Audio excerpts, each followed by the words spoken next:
Hey everyone, it's FurySK here, doing a little podcast for you for the Told Podcast Idiots. And we're going to take a look at Division II basketball and see if we can figure out whether some of the teams that are currently in line or very close to promotion contention are going to be able to stay up, or if they're going to go straight back down to Division II basketball after next season. For reference on each conference, we're going to look at teams that are either tied or potentially one game back as being potentially promotion viable for the next season.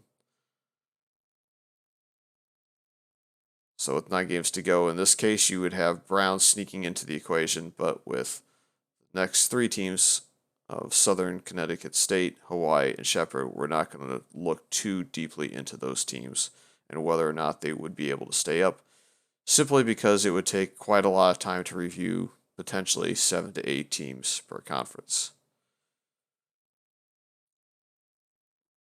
Best way to kind of get a picture at a glance is to scroll down and look at conference statistics for teams, in which it will lay them out in roughly the order that they are in the standings as opposed to statistically. So what I like to do is I like to see what teams statistically have the most dominance across categories such as field goal percentage, opponent field goal percentage, assists, turnovers, and rebounds. And for the top 2 teams, we really don't have to look much further than field goal percentage, as the top 2 teams have a 50 to 39.6 and a 51.6 to 41.0 percentage field goal percentage to opponent field goal percentage. So those 2 teams have such a wide gap between their current offensive strength versus their opponent's offensive strength that I think that's unreasonable to spend a lot of time deciding whether or not they're going to go up. Wyoming and Missouri Western clearly have a good chance. And then Brown and Emporia State, the reason why it's difficult to decide is one's good at rebounding and the other one is better at assist to turnover ratio. So one has a small advantage here, one has a small advantage there. Really hard to say whether or not one or the other is going to make it into that third spot. So we'll look at them both. The first team, though, is Missouri Western, the top team in Conference 1. And the reason they're the top team in Conference 1 is they have 3 seniors, 2 of which have reasonable enough height to play big positions, and one that's quite accomplished as more or less a point guard and occasionally a shooting guard. So when I'm looking to see if they're going to stay up, the first most important area is what is their talent going to lose between this season and next season. And with Atkins, Murray, and Ruth all on the way out, you're looking at a couple of guards, a small forward, and a center left amongst their top skill indexes going into next season. And what worries me is that those players are going to be roughly low 150s to low 140s, as it's perfectly reasonable to see another 5 to 10 SI on some of these players between now and preseason's end next year.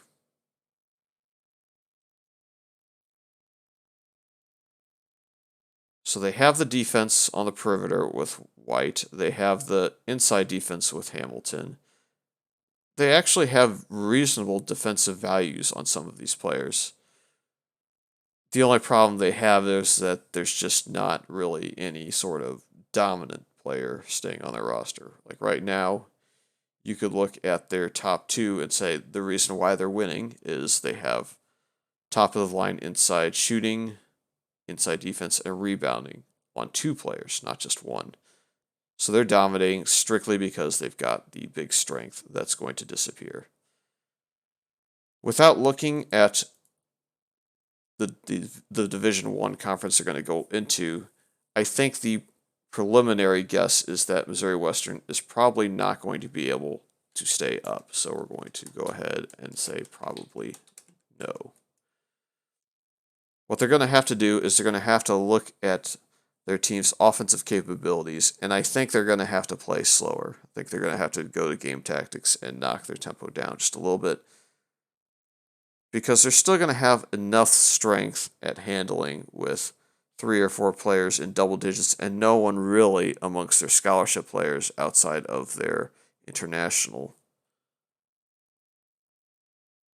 that has poor handling. I mean, 8 or 9 handling from any spot on the floor basically is decent.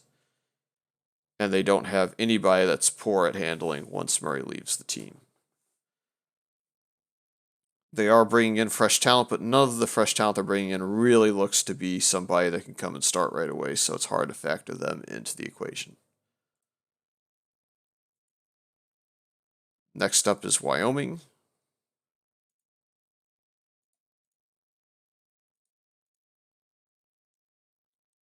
And this team is in a completely different position than Missouri Western. As you can probably tell, their only 2 seniors graduating are what looks to be a small forward / power forward, and what I would consider to be a fairly weak overall guard that doesn't really have a great spot to be on the floor. So they're not really losing their top players, they're just losing what looks to be a starting caliber but nothing special small forward to power forward, and basically a second or third on the depth chart guard. Meanwhile, they're going to have their top 2 players return.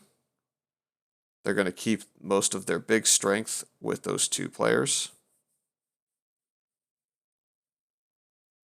And they're also going to maintain some of their depth players through next season. So as far as next season goes, this would be a team that I would consider as a candidate to stay up and knock somebody else out of Division I basketball altogether.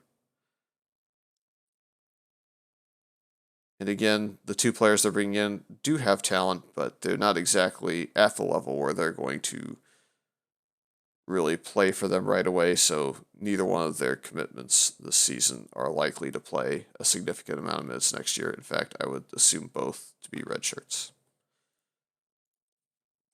The good news is they don't need them. They're a yes to me.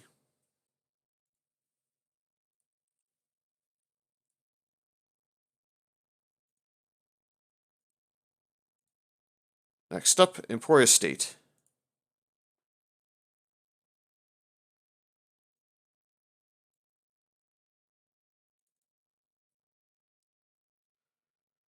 They have a good mix of red shirts and non-red shirted players.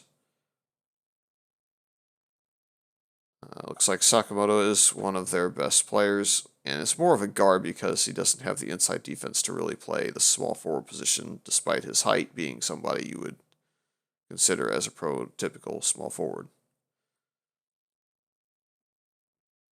Their other senior is a fairly good guard, but really is more or less a top passing threat as opposed to a shooting guard. So looks like they're going to lose their starting point guard or somebody that's capable of being that, and what I would consider to be a shooting guard. They keep 2 of their top 4 players going forward. Kind of an undersized power forward if you look at his build, and or a small forward in Galvez. Kovacs, Pauly look to be capable players, although Pauly's speed is kind of a concern and his defensive capabilities are a bit low. So looks like they're going to lose a lot of their top defense. They're really only going to have 2 players left that can play defensively for them, where they'll be strong as offense. So it looks like they're just going to try and outshoot their opponents going into next season. It's a very feast or famine strategy. Sometimes it really works out, and sometimes your talent just gets stopped. And when it gets stopped and you don't have the defense, it's a really rough situation. Those are the kind of games where you look at the box score and you see that 120 to 80 loss, and you're just like, wow, what happened here? They don't have any scholarship players coming in next year yet. It doesn't look like they actually have anybody under recruitment. So that could be pretty rough for them. They're going to need to keep gaining talent. For now, though, I would say that it's unlikely. So again, probably a no. Finally, we have Brown.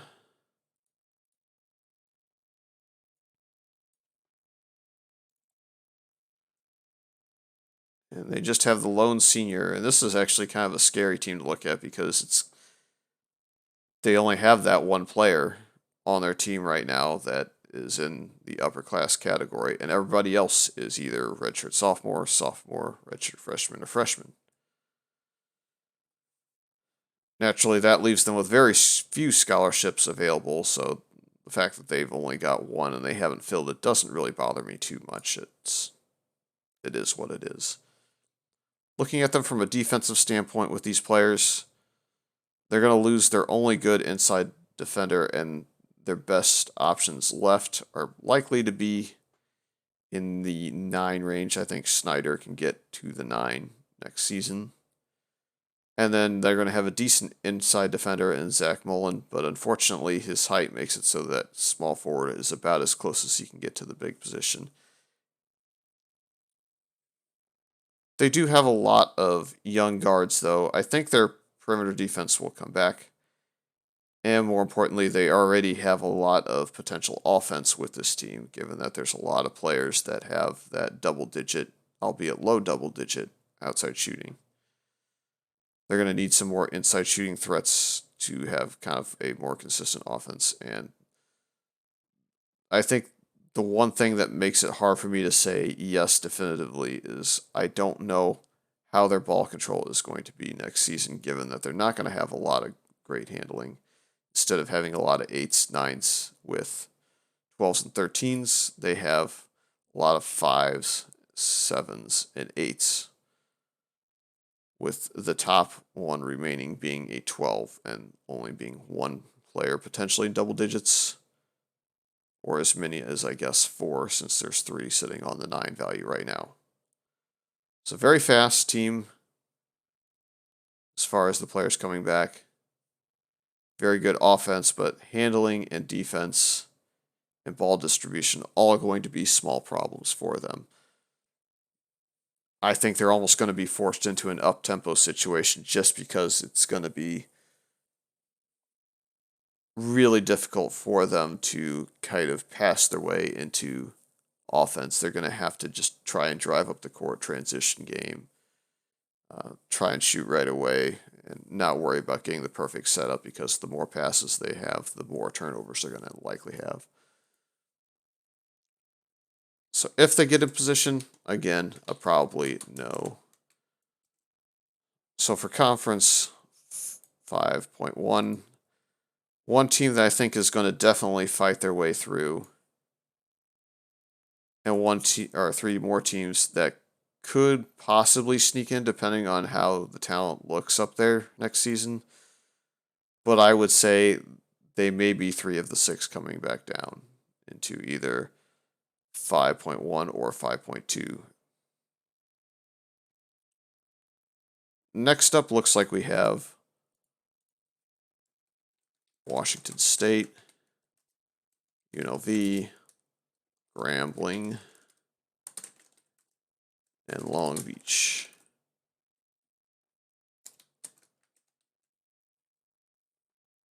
So there are the 4. And at a first glance, looks like 2 of the top 3 teams offensively are at the top. The top defensive team is the 3rd place team. And the one with the least margin is actually Long Beach out of the 4. So I think it's going to be a tough road for Long Beach to stay relevant with Grambling. Really, the only advantage they have, from what I can see, is their assist to turnover ratio is a little bit better than Grambling. So we'll take a quick peek at them, but I think that the top 3 in this conference is just a little bit better set. I don't think Long Beach will be relevant in the end. Anyways, Washington State's up first.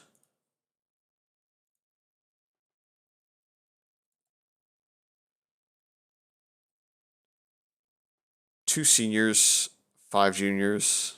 So they're still going to bring back 5 players that are going to be upperclassmen again. And all 5 of them are going to be north of 140. So immediately the answer to me is probably a yes, just based on the fact that I like the fact that they have 5 players that are in their top 6 coming back. Yes, they're losing their star, John Edmondson, but between Williamson, Koenig, Vogel, Herbert, and Haas, I think you have enough talent there where losing your star isn't going to be that big because you have the next 5 up. And really, I think Ledbetter's going to be the guy that's going to start anyways over one of those 5 just because they're going to need that height. So he'll probably play the center with Koenig at power forward. Looks like Herbert's going to slide in as more of a small forward, and Williamson's going to have to slide out to the guard position, really, since they're not going to have that star guard anymore.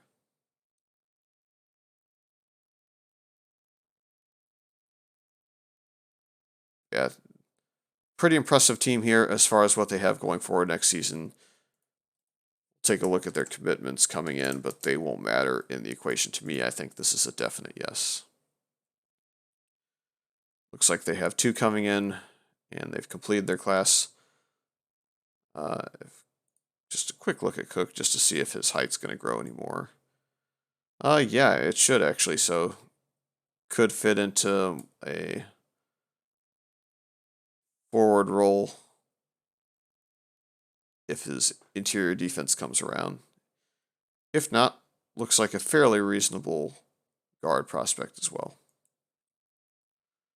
All right, UNLV is next up.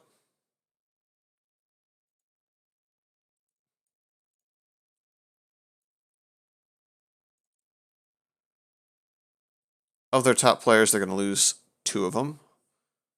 And they're going to lose a lot of the height, really, out of their team.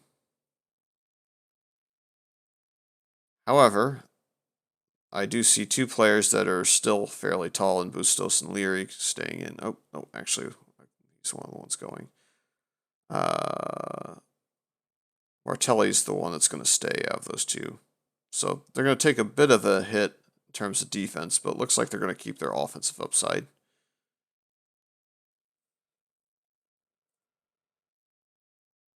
Neither one of their committed prospects coming in is that good. So, what an interesting team this is, because it doesn't scream to me that it's like a really dominant team, but I don't see a major weakness in their top 5 outside of maybe Martelli, if he's pushed into starting, won't have the defense or the rebounding at the big position to really merit the start there.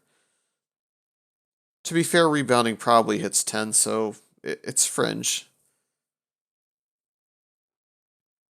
I'm not really worried at all about the guards that are returning. You got Keeler, who again looks like really even a better point guard than a shooting guard at this point. And he's just a redshirt freshman, so I think their guard strength is going to be fine. I think their big strength next season, despite the fact that one of the 2 players isn't that thrilling to me, is still fine. So I would be willing to commit to a yes here.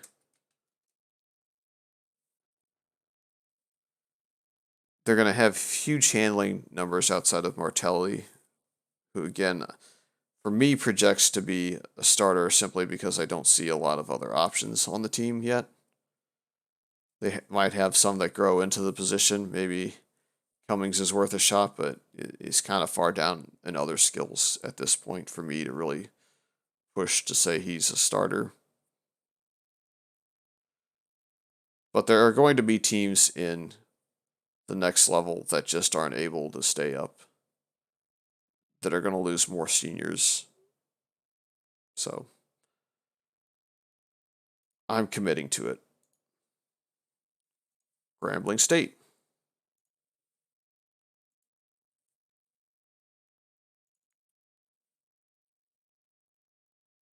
They are going to lose their top 3 SI players, one in the big slot, one in the point guard, and one as more of small forward / power forward.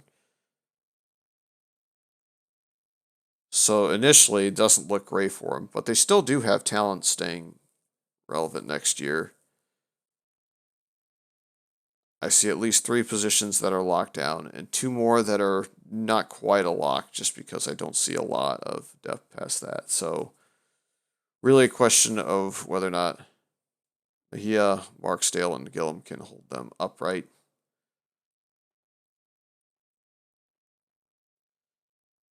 Looks like they're going to get a decent shooting big out of their recruiting class, though it's kind of a feast or famine player, as his shooting and rebounding are to be good, but his defense is going to be subpar.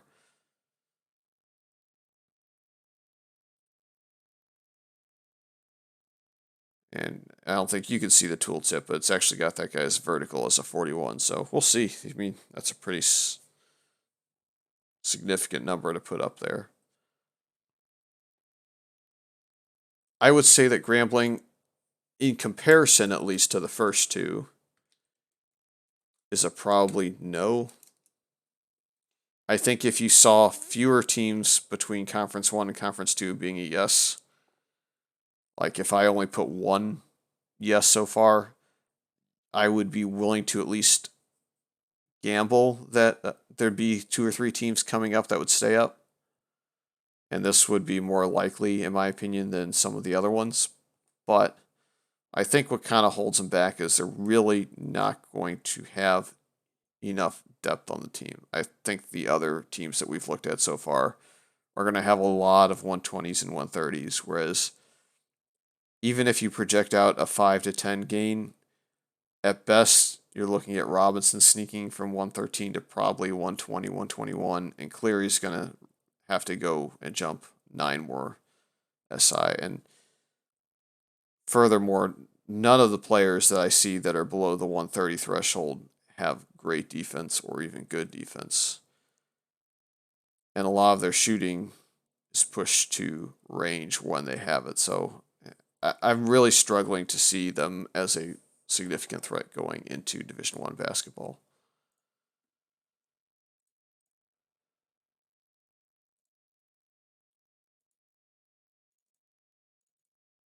Looking at Long Beach, I think they are a bigger threat if they actually get through this season to stay up. They're going to lose their key big, but I like their depth players a little bit more because they seem to have more role to them. When we looked at the other players on the previous team, there were players that had good range, kind of across the board, but there weren't any good defenders in the group. And I really didn't see anybody that I thought could be a good passer that had the handling as well. And what I'm seeing here is a lot more of what I call fit players. They fit into a very specific position or a very specific role within the team. So Kelly, for example, is a good offensive big because he's going to come in and be a good mismatch off the bench. So his rebounding and his inside defense are poor, but he's got that position on the team that he can fit into and be a good role player. You look at Dallas Foreman, who's going to stay on the team, and his perimeter defense, he's a shutdown defender. You look further and you see Crow has the double-digit passing and handling with the good speed, so you've got a good point guard there. So I'm looking at these kind of 115s to 125s that can kind of push their way up into the 120s and 130s, and I just see a lot more there as far as being able to stay up. So if they go, I would label them probably yes versus the probably no.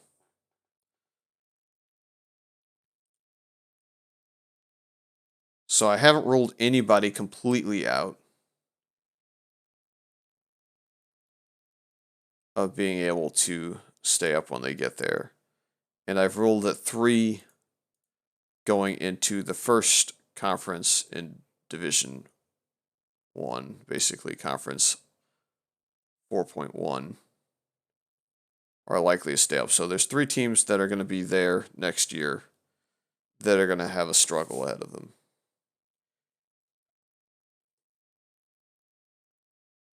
I think 3 of the teams that go up with Wyoming, Washington State, and UNLV are likely to come straight back down. So 3 are going to go ahead and stay up, and 3 are going to come back down, and we're going to see who joins them next season. And we'll probably do another one of these kind of late in the year next year, and we'll probably look at it from a Conference 4 perspective to see whether or not I got some of these calls right or if I was wrong on them.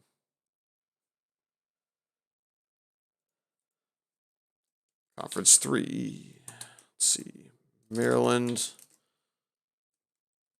Colorado, State, Mississippi Valley, Jacksonville.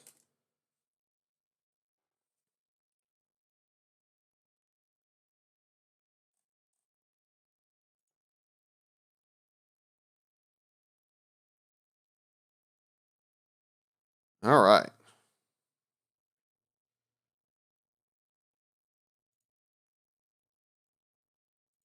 So let's see here. We have,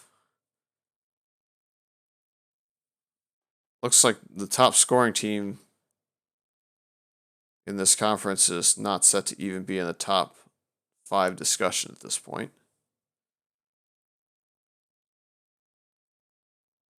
However, we do still have reasonable splits amongst the top couple teams, so I think Maryland's probably likely to stay up.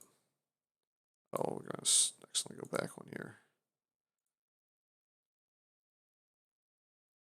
It's not quite as blatant as the first 2 conferences where the top team is so far ahead that they're guaranteed or a lock, but I think Maryland's got enough cushion to play with that I would say they're very likely to stay up into these promotion spots.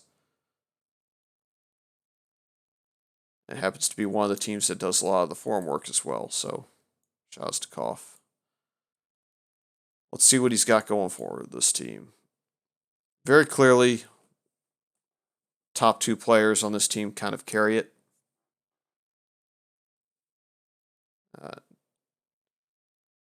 I actually don't know if they lose a ton with Tyson here, to be honest. He's got great range and good finishing.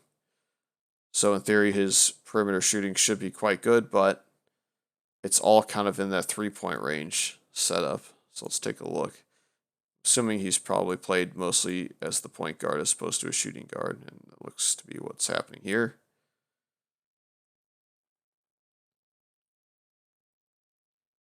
In fact, really isn't even given the chance to shoot much. Just go out there, be a stud defender, and pass the ball and distribute effectively. So, losing their point guard, bit of a blow, but they have a shooting guard that effectively could change positions next year and they wouldn't miss a beat. And quite honestly, they have plenty of players on their top 4 remaining that can pass effectively. So, distribution looks good to me. Defense looks okay. I see a lot of, upper single digits to low double digits staying on the team, and you have one shutdown defender in your guard grouping. I don't see any glaring weaknesses amongst their starting 5 coming from this 6 or 7 or even 8-man group, depending on how you view Nicholson. That would make me think that they can't stay up in Division 1. So I think I'm just going to go ahead and label them a yes. We look at their committed prospects. They actually have somebody coming in that's a pretty solid player. Not sure with the recruiting damage that you would do with the 4-star recruit that you can afford to redshirt him. And quite honestly, he's capable of potentially playing right off the bat. Although I think he's about as tall as he's going to get. So looks like more of a small forward. But hey, playable as a true freshman, that's pretty strong. So definitively, if Maryland goes up, they're not coming back down next season. They would have to come back down in a season or two beyond that.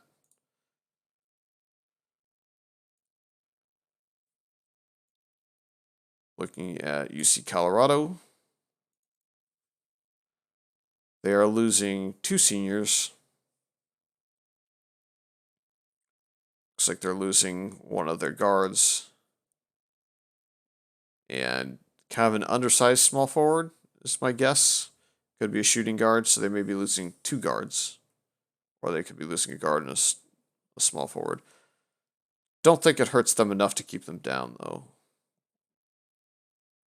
And certainly, if they go up at this point, just kind of looking at these numbers, you kind of get the feel that they've got so much talent across the board that it's not even a question. So far, this conference is looking the strongest of the first 3 we've reviewed just on the top 2 teams alone. I struggle to see how this team would ever come back with Morrow as a senior next year, kind of holding down the big spot. And their other big will be, Stewart, who's going to be in the 140s. Yeah, 2 bigs in place, a bunch of passing, a bunch of handling amongst guards. Good defense in some spots, good shooting in some spots. Just, yeah. It's just not even worth really digging that much deeper into it. And they've got 2 recruits coming in that both can play right away if they have to absolutely have them. So, yeah, a really solid looking team here.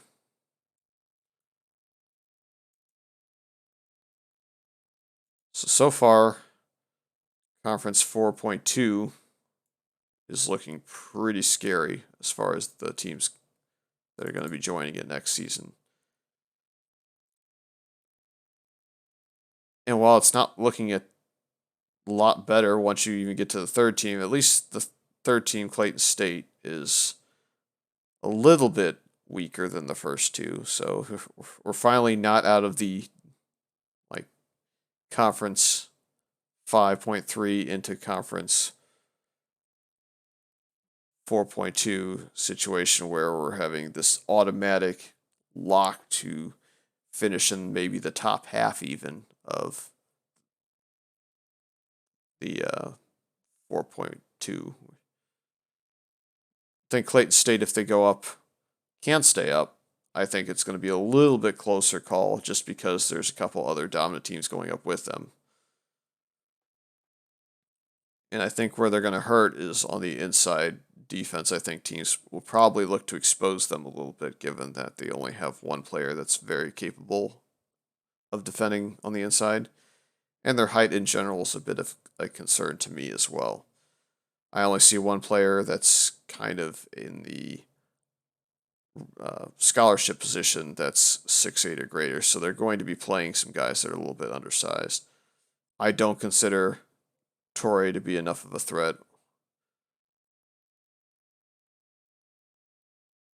Yeah, neither one of their international bigs to me look like they're enough of a threat to really play. So I think size is where they're really going to suffer. I would say probably yes. But if they were to fall back down because of their size, I wouldn't be that surprised with that development. So this is one of the fringe probably yes, probably no situations. We'll stick with a probably yes for now.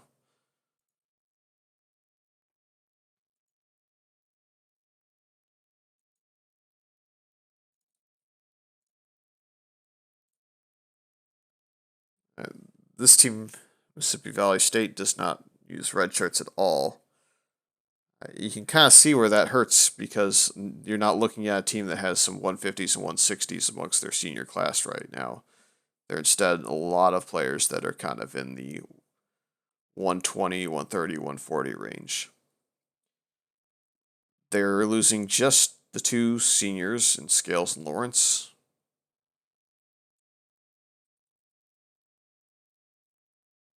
I think where this team's going to struggle again is on the inside defense. However, their rebounding that they're going to have, even with the loss of Scales and Lawrence, is still going to be there. They have two bigs, both in double digits there. And Siegel, the walk on, in fact, looks kind of the most impressive of the bunch with those huge numbers in inside shooting and rebounding. And even his defense on the inside is pretty solid. So if they can sneak into a position, could they stay up? Perhaps. Do I think that I would see enough with this team? Based on the first three teams in comparison, I would say no. But again, if Clayton State were to falter and Mississippi Valley were to kind of shift into that position, I think there'd be a shot.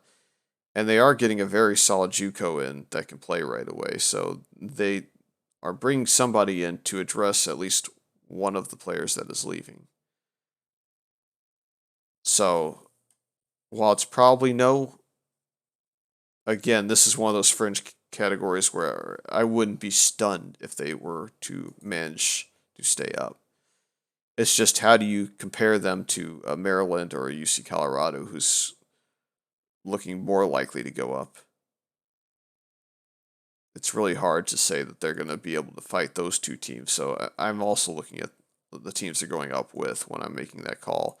If they were in the first two conferences going into the other Division One basketball conference 4.1, I think that I would probably shift them to a probably yes staying up as opposed to a probably no. Jacksonville's roster, they have a ton of potential and a ton of star quality on this team. They are going to lose their top two players, though. And it's actually kind of a shock that they're not in the discussion to promote right now over the two teams we just reviewed, just because you're looking at the team and you're like, wow, they basically have a starting five here that's all 150 or up. So skill index wise, there should be no reason they're even floundering right now.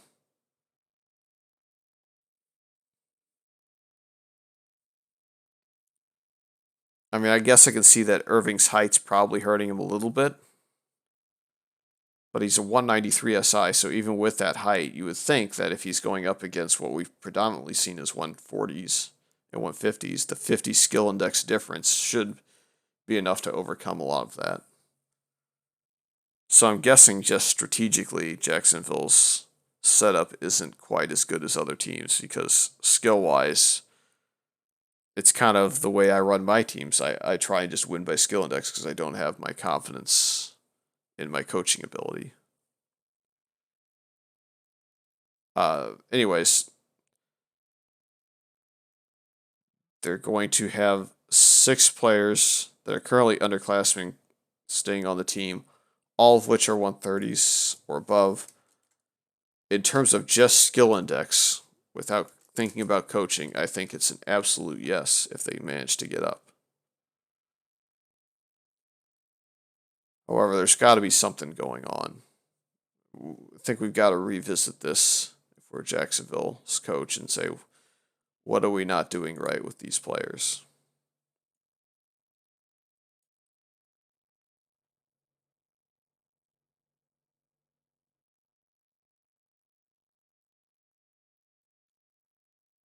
Hmm.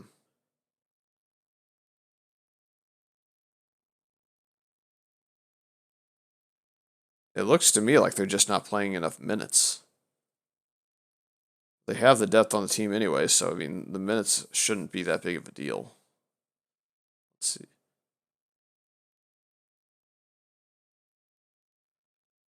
Yeah, their only super negative player has only played one game this year.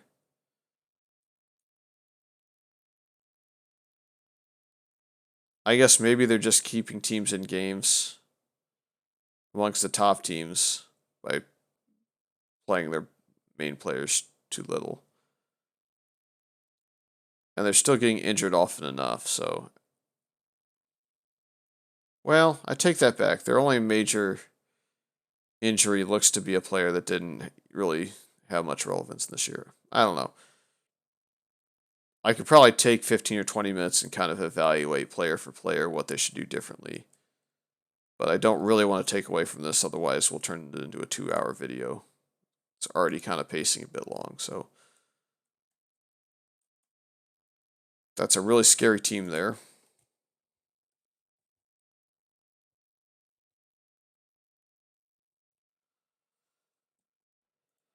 All right. Kansas, Chaminade, George Washington.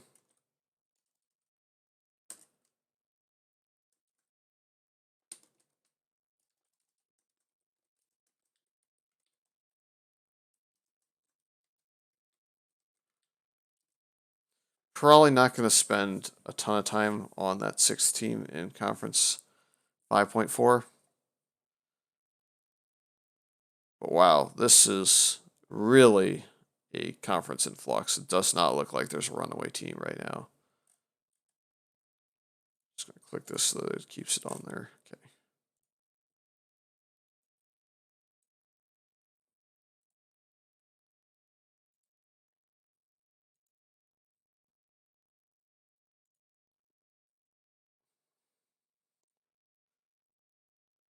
So the initial thoughts here is that we have teams that are good offensively, but man, there's not a lot of defense being played in comparison to other conferences in this one.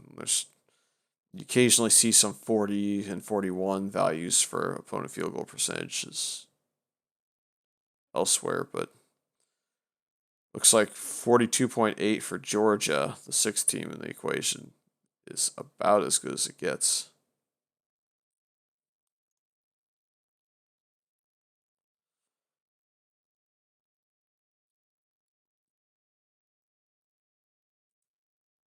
Well, let's just get right into it. There's clearly no dominance here. So is it because they're just all really good, or is it just because nobody's quite that good? The top team, oof. I mean, they just have nothing in terms of depth past these top four players. So, I mean, an instant no vote for me without a whole lot of thought here. But let's take a further look at them. They're losing their 166 times 2. They're losing their 161, 144. So their players staying with them next year are going to be a very undersized power forward, probably because the speed is just not good enough to play small forward either for me. Kind of I guess he has to be a guard, but 7 speed, he's going to kind of get exposed if he were to go up. And then a shooting guard / point guard in Reading. And then from there, they've got a lot of height, but not a lot of skill yet amongst some of their redshirt freshmen they've got. So yeah, this is just, it's a team that, is going to be in flux this season.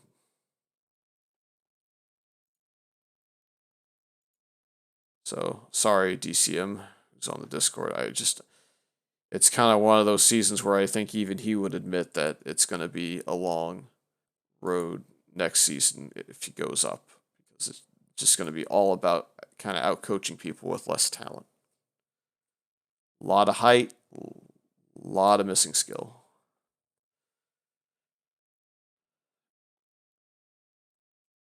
With Chaminade, looks like we have fewer seniors graduating and a little bit more on the depth chart that makes you think that they could potentially stay up.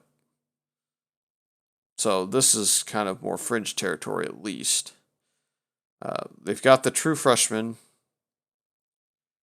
who's going to be here another 3 seasons, is going to be kind of their star player, their backbone player. Looks more like a small forward and looks like he might be getting some time there than the point guard position. After that, looks like Gonzalez is going to be tall enough to play a big position even without the inside defense. I think really just looking straight away, they're going to have to make a call whether or not they want to go with kind of the 120 to 130 range players that have the height and the rebounding and the inside defense, or if they want to go with the players that are going to have higher skill indexes. Gonzalez will have the higher skill index, but will he be as dominant defensively, or will he provide rebounding? Not really. Whereas DiCarlo, I think, is probably an easier call to make as a big, despite his force strength, because he's got the double digits in inside shooting, rebounding, and inside defense or interior defense. And Little, again, is another player that he's not going to actually grow that much more, but he could really fill the void in center. You're just going to give up the 20 skill index across the board otherwise. So it's going to be kind of an interesting situation for this Chaminade team. I think they've probably got enough talent to be relevant. It's just, can they find a way to fit them all in and be a threat next season? Are they redshirting? They're here. No, so they're not going to hit the big recruiting penalty. They definitely need to find a couple more players to bring in.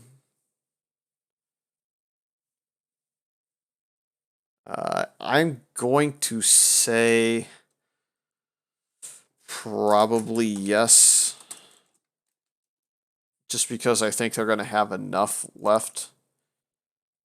And I think that they're going to be smart enough to find a way to make it work.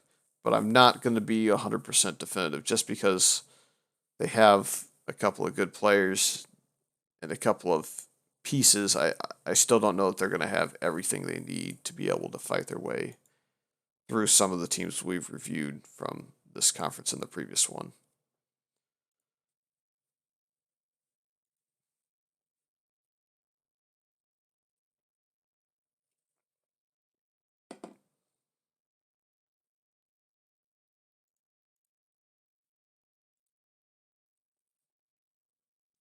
George Washington's going to lose their star player, it looks like. And they're going to lose another solid guard. And they don't have anybody coming in. So, can they stay up with what they would have left? Looks like Gunnarsson would play as a big for now without inside defense or inside shooting or really rebounding. So, kind of a rough player to consider in your top five. They're going to have Poole as more of the power forward, and he's definitely easier to consider. Warren as a small forward probably is going to be capable.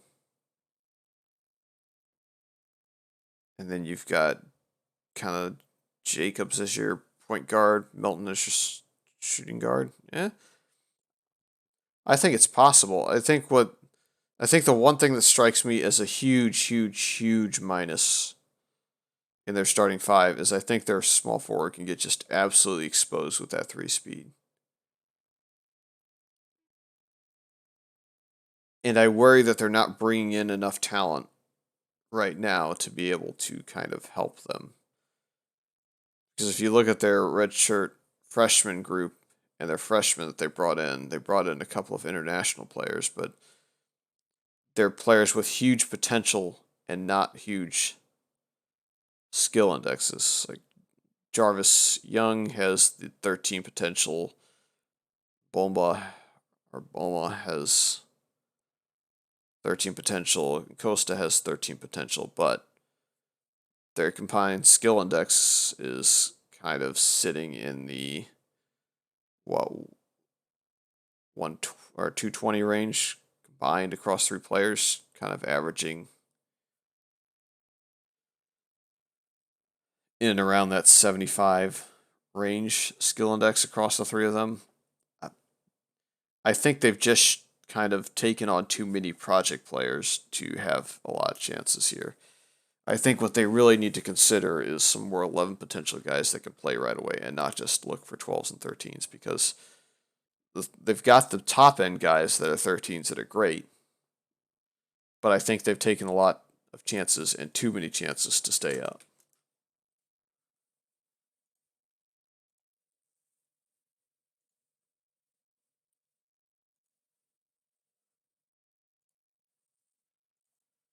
Next up is Coker, who has looks like two seniors that are kind of just fitting into their top five. I'd say Archer is definitively a top five player, and Short is kind of a fit into that position, but doesn't necessarily have to be in their top five. And then they've just got a whole bunch of juniors that are all fairly strong. Like, I don't see too many teams that have literally tens across rebounding across what, 8 players here, and 6 of them are coming back. You got 13 down there that's going to come back in Alvarado. Plenty of height coming back. I mean, just this is one of those teams that if they go up is going to have a real tough time finding a way not to stay up. Just looking at their height, looking at their defense, looking at their shooting.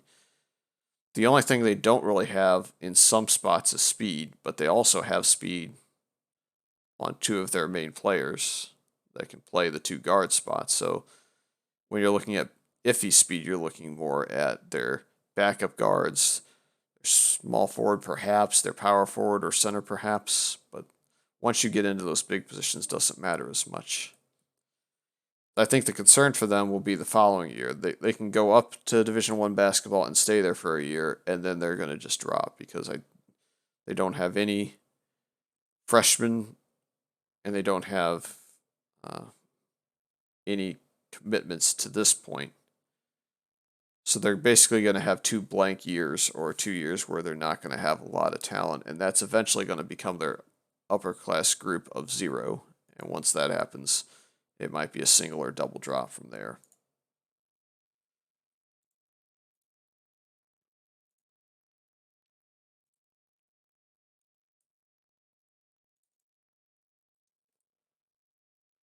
With Albany, only 1 graduating senior in the guard slot. And then from there, just a bunch of 130s with 2 150s that are going to stay on. So what looks glaring to me, and the reason why they aren't in a promotion spot right this moment, is probably their height. Their 2 tallest players are 2 players that are skill indexed a bit too low. And Dragovic can potentially fit into the equation within a season or 2. But McKay down there at 7 foot, 7 foot 0.5. Speaking is hard. Well, that's good now. He's a junior already, so that's going to be a bit of a struggle to see him into a starting position. Outside of those 2, you're looking at Bernard, Sandy Bernard, who's not exactly got a huge insight defensive value. I think if we just look at perimeter and interior defense in the middle here, I think that's where the team's weak. I think that's probably the glaring weakness that they have. And that's why I would probably list them as a probably no, despite the fact that they do a lot of the other stuff well. I think that the lack of height, and specifically the lack of height plus interior defense, once they lose Childress, is what's going to make it difficult for them.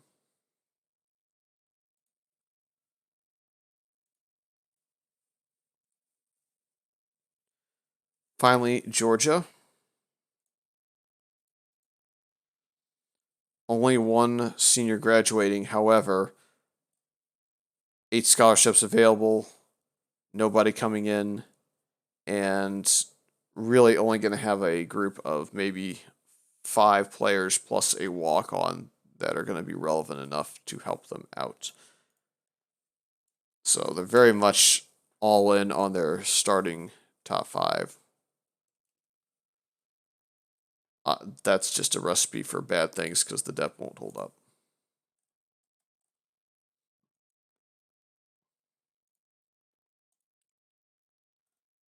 All right.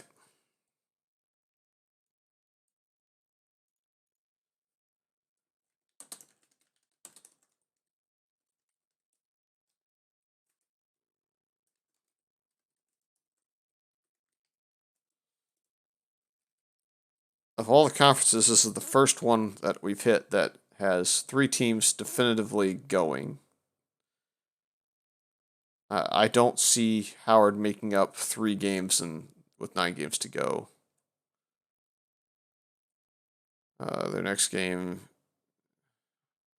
Do they get all 3 of them?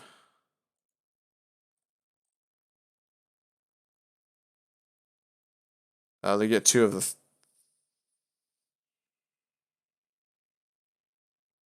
Do they? No, they don't get 2 of them. They get Eckerd. Yeah, they get 2 of the 3, so no, they're not going to be able to. So despite the fact that their PD looks to be on par with 2 of the top 3, I think the top 3 is set here. Statistics time. Here's the top team at 53.5 to 40.9. It's very significant. Best defense, best offense. Makes it so they don't even really have to be that good at rebounding or assist to turnover ratio anymore. The next team is very good offensively still. And even the Eagles are good enough defensively to just thwart the other team, and offensively are just fine as well. So yeah, I think I've seen enough here to go ahead and claim that's just these 3 teams. Let's see. One senior looks to be more of a guard at a small forward height, playing potentially big. Senior 2 is more of a guard height with higher inside defense, playing small forward. So losing 2 players that aren't bad, but aren't like amazing.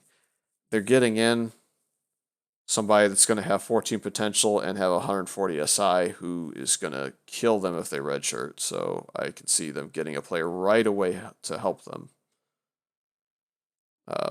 He'll fit nicely with Haynes, who's looking like a stud and a draft pick for the pros. The only major weakness, again, I think, would be that they don't have a ton of height on this team. So the depth chart will be basically a 3-man rotation for now. I don't see enough strength in Day to call him the 4th man of the rotation at this point, although he'll probably see some time.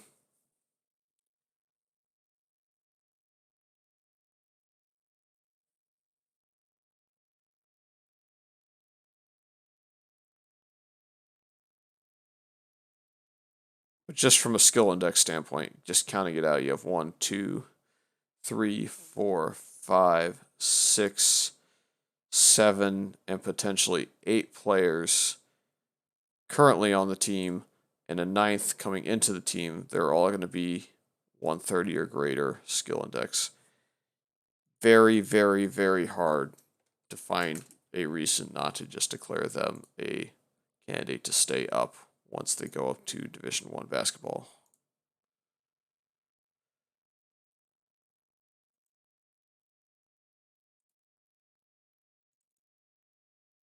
We look at Eckerd, they're going to lose a little bit more, perhaps, just because they're going to lose their starting point guard and they're going to lose 2 pretty nice big threats.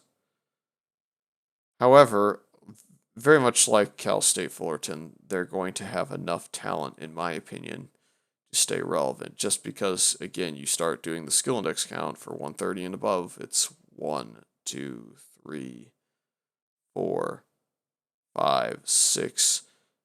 I think Nielsen should get there and make it 7. And while they don't have the absolute stud coming in to make it 8 out of their committed prospects, like Cal State Fullerton, there's a starting 7 there that you have enough height and enough different builds involved that I think that we could probably say this team is just as likely to stay up. If we're looking at a weakness, I think, again, interior defense and perimeter defense columns probably where I would look.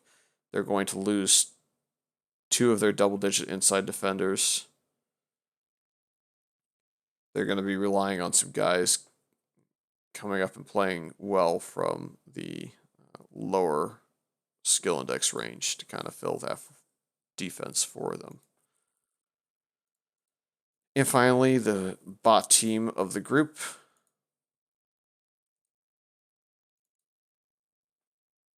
They're going to lose 3 of their 8 currently scholarship players, and they're going to get in probably only 1 player that's going to be immediately relevant for them in Jimmy Battle. Furthermore, their height is lacking. I think it's only 2 players that I would consider in range to be big height. I don't think you can really play Strickland and feel that good about him from that spot. Same with Tapia. I think if I were to just outright say it, I would say this is almost a no without the probably in it.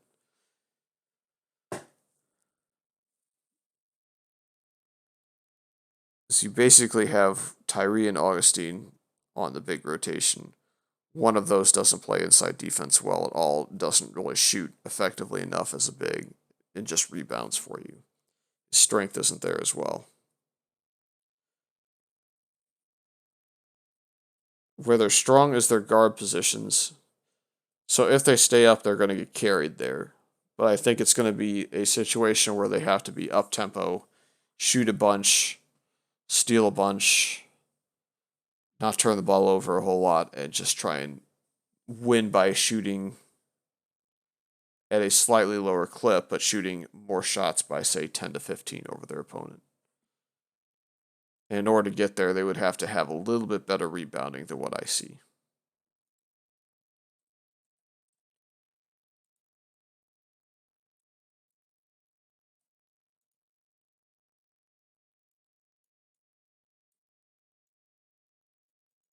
Let's go ahead and take this down a little bit.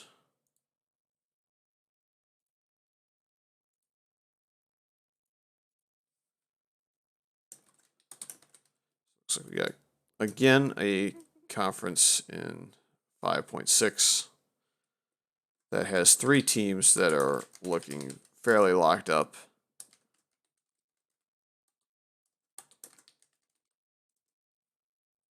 To go ahead and promote, it would be a very tough road for Cal Poly to get into position, and really just looking at their point difference between their points for and against, it's such a small margin that they actually have to +4 Stephen F. Austin. Because if they tie them record-wise, there's no way that difference is being made up. So just not a situation where they can come back and be a threat. So again, just going to click that. Actually, we don't even need to look at the setup. There's very clearly a top 3 here. And this team has the biggest point difference spread that I think we've seen so far. And they have a whopping 0 players leaving. Everybody is coming back emphatically. There's no chance they're going to come back down right away. I mean, wow. I mean, when you can go up and not have a single guy graduating, scary, scary, scary stuff. So, really strong team here. Whoever's running this team really knows what they're doing. They've got a lot of their players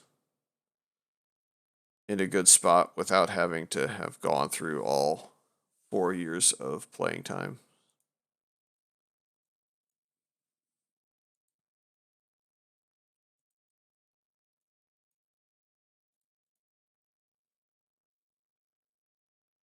All right, the next team up is kind of in the complete opposite position. They're not really redshirting a lot.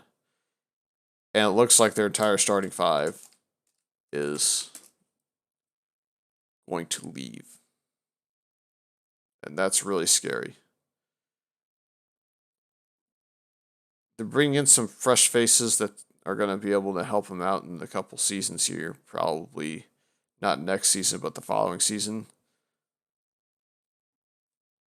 But if and when they go up, which they will, I think this is one of those situations where it's a team that's only going to maybe win 2 or 3 games in conference next year.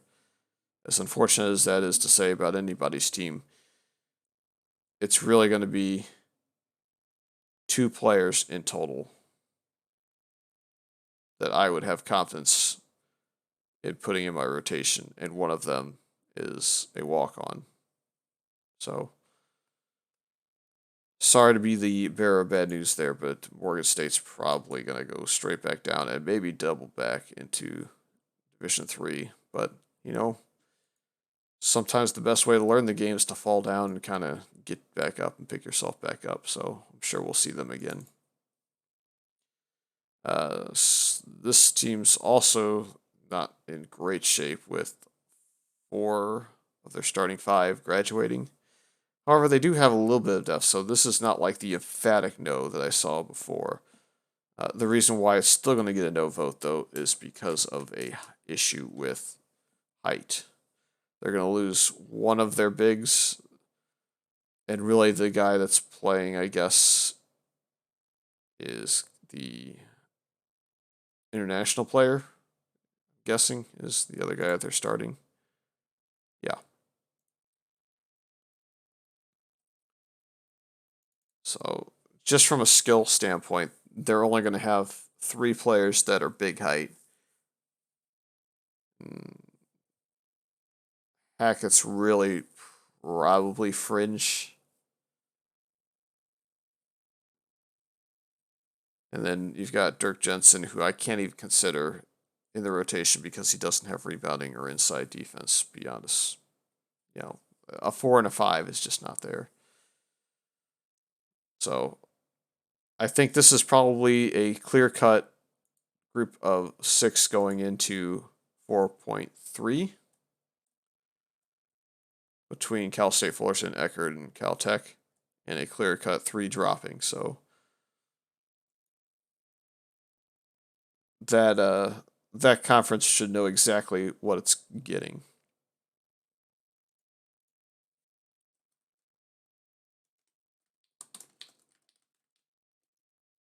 Central Arkansas, Campbell, Liberty, Redlands, and maybe Mount St. Joseph, but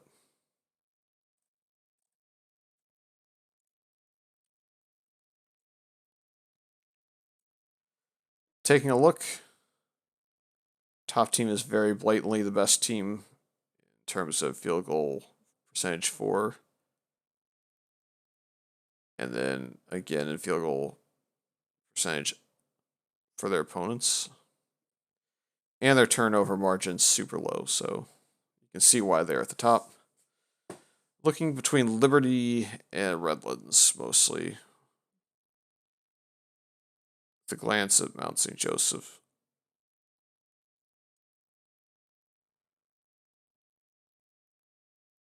You know what? We'll actually bring them into the equation because they do have a lot going for them. I'm just looking at the margins here, and they're the 3rd, 4th, and 5th place team all have fairly close field goal percentages for, and all are very similar on opponent field goal percentages. Looks like Mount St. Joseph has the worst in terms of the turnover margin, but they also have more assists, more steals, more rebounds, because they're playing a little bit higher tempo. So I think that there's enough there where it's reasonable to think that a team 2 wins out of a spot come back. And let's look at the PD just to make sure. Yeah, so if Mount St. Joseph ties Redlands, they get the advantage there. If they catch up to Liberty and they play a head-to-head maybe, let's take a look. Liberty schedule. If they play Mount St. Joseph, they don't. They just played. So if they had a head-to-head, I'd even further be confident in saying that Mount St. Joseph could catch them because a head-to-head would be a difference loss and a difference gain. You would only have to have, a 9-point gain for Mount St. Joseph in the head-to-head just to be on even. So, yeah. It's unfortunate that they've already played them twice because you would want to have a crack at it.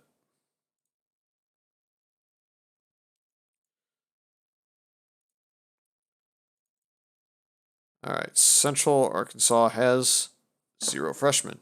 Or 0 freshmen, 0 seniors. Plenty of freshmen.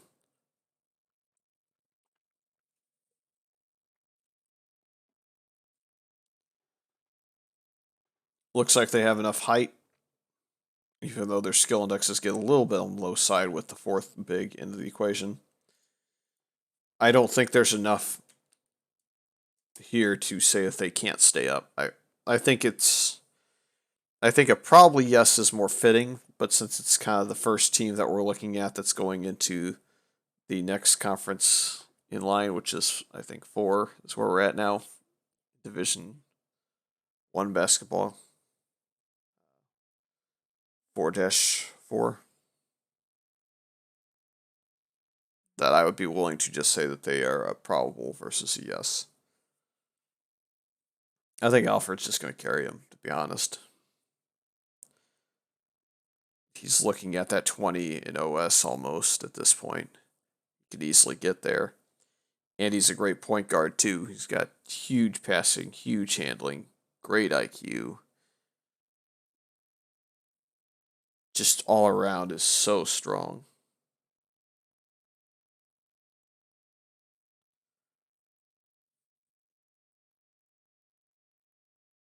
Amongst these top 6 players, they have 5 players with double digits in one or the other defensively. The one player that's low defensively has basically the all-in offense where he's got the inside shooting. We're talking about Pascal here. 13, 14, 12 on the shooting grades directly. Finishing's double digits. Driving's double digits. Strength is double digits. Stamina's double digits. Literally double digits in just about every category that isn't defense or IQ or rebounding. So, can't really play as a big, but man, just looking at playing him as kind of the 6th man, small forward / power forward in a pinch, I guess. I don't think I would play him as center as much as apparently his grade has given him. Guy's very clearly the 6th man, and you're playing Dunmore as your power forward, and Tavon Cook is your center for my money.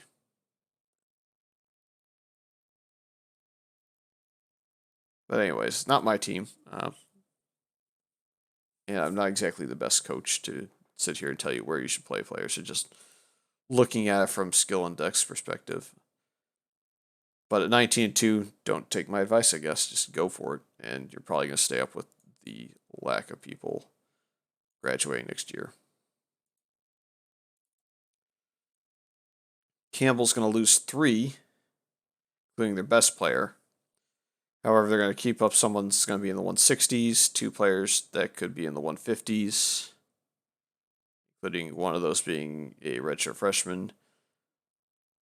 You got 2 more that should be either really low 140s or more likely 130s. The big issue, I think, with this team, like many of the teams that we've had issues with, is height. They're going to have just one center that's got the height that they really need.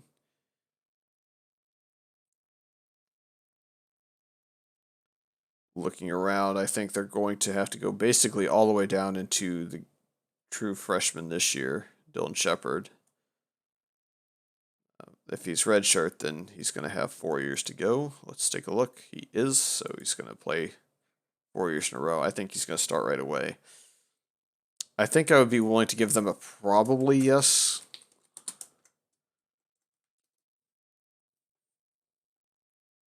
But if they're going to not make it, it's going to be strictly because they don't have the big threats.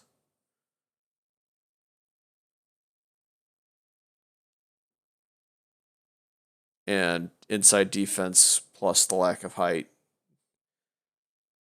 Oh man, I almost want to change that to a no. Oof. I'll think on it on this one.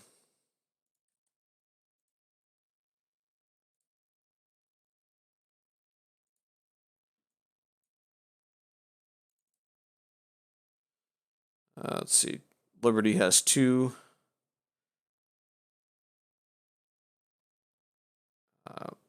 Callahan's a pretty big loss. Carr is a great defender with good rebounding, enough to make him a small forward in a lot of situations, I guess. But you can kind of see why this team is not dominant despite having a great depth chart of 130s and 140s and 150s.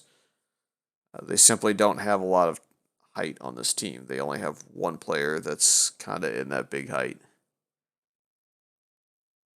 So they're going to be relying on guys that are 6'6" and 6'5" to kind of fill that gap.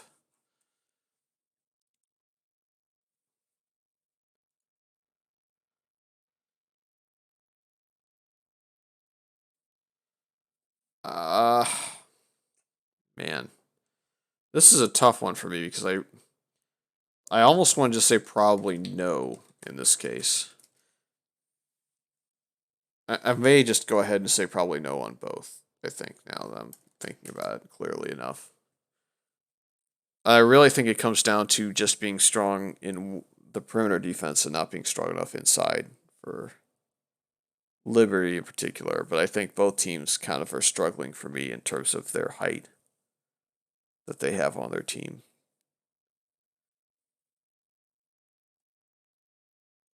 There's not even like the 110 or 105 big for Liberty. They have one scholarship still hanging out there. Hopefully, they're going after someone that's going to be in the big category. They're chasing from behind on this player. He could get there, but won't have good interior defense. So, yeah, I don't know. If Liberty goes up, I don't think they stay up. I think it's probably a no. Redlands is losing 4. They do have a decent group coming in, though. I mean, they're going to have somebody who can actually play right away despite having a low skill index because his rebounding and inside defense are going to be strong enough right away. He needs to get stronger, Bolin, to probably be a full-time starter, but could play if needed.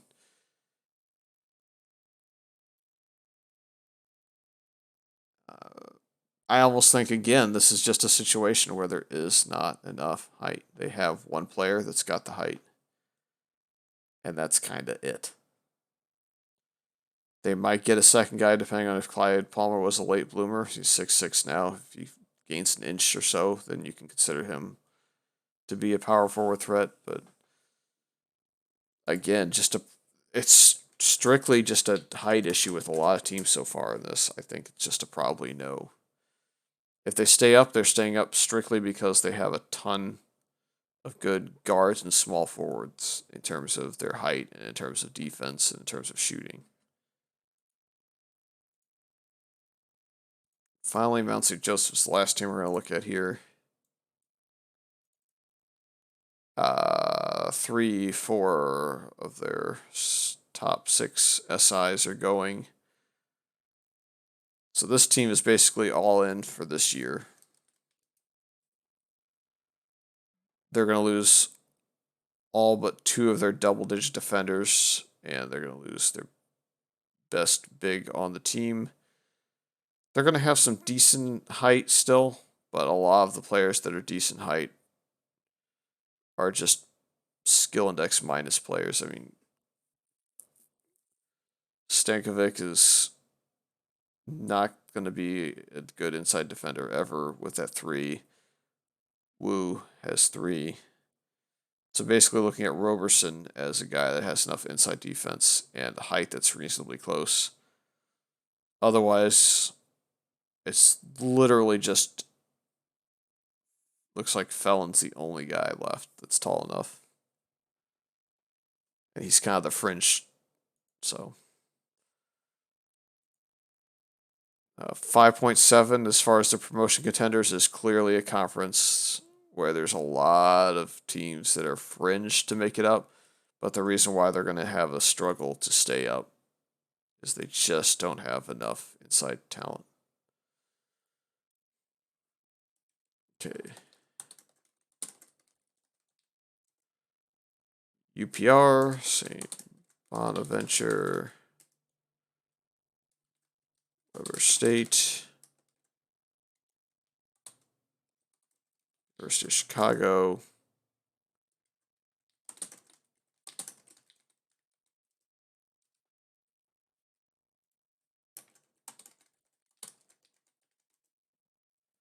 East Texas Baptist University.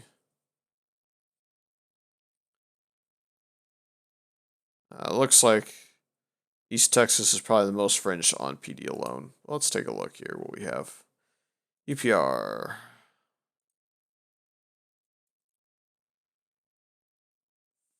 Four graduating players right at the top here.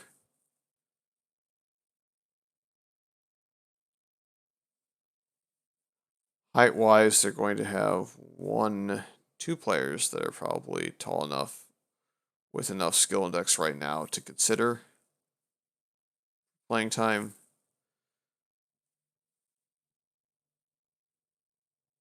I struggle to see a situation in which they can really stay up. But they have a coach that I recognize, and so I'm not willing to completely dismiss them on that alone. That being said, I think reasonably looking at this team, you're going to have at least one player starting that's either right at 100 or below 100 skill index. So if it was any other coach, would be a straight up no, but we'll just list it as probably no. But they're definitely going to go ahead and go that direction because at 21-0, they're basically going to lock their spot here in roughly 3 more wins because of head-to-head most likely being in play still.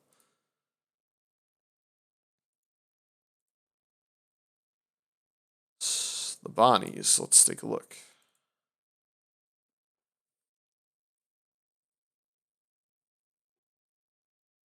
Losing what looks to be a small forward.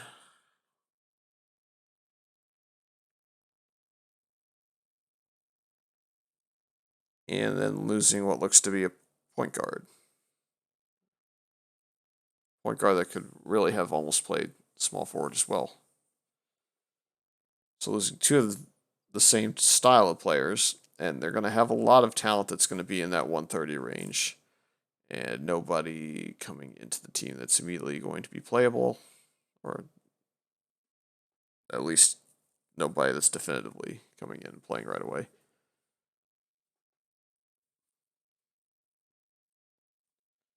So the question is, Andrews, Witherspoon,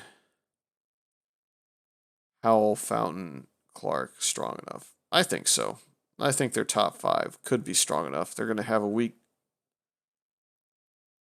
component to it. I think Clark's defense is going to be kind of sketchy. But with that 14 passing and handling,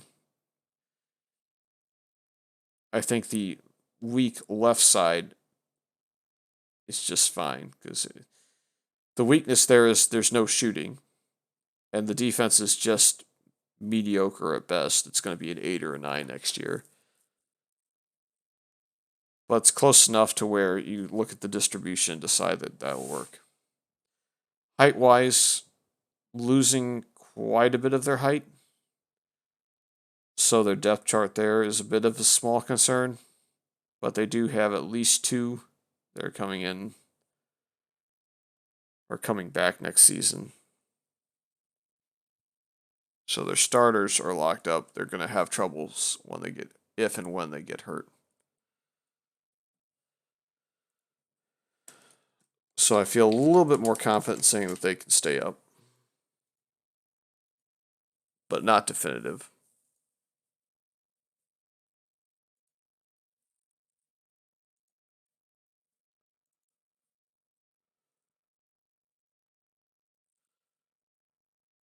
All right.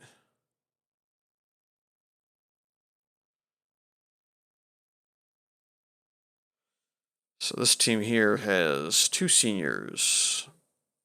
Slightly undersized power forward with big ratings. what is likely to be one of their better point guard threats, but kind of has somebody that's past him already, Bill Weiss. Even though defense isn't there, the entire package otherwise is. They've got a couple of bigs coming along in their freshman ranks that are already in the likely to be 120 and above range in Schrader and Tillman. I actually think this is the most definitive of the three to stay up if it's my call to make. I think they've got the best setup going for it. Nobody coming in right away and playing. They took a chance on someone with potential, so it's going to be kind of their project player.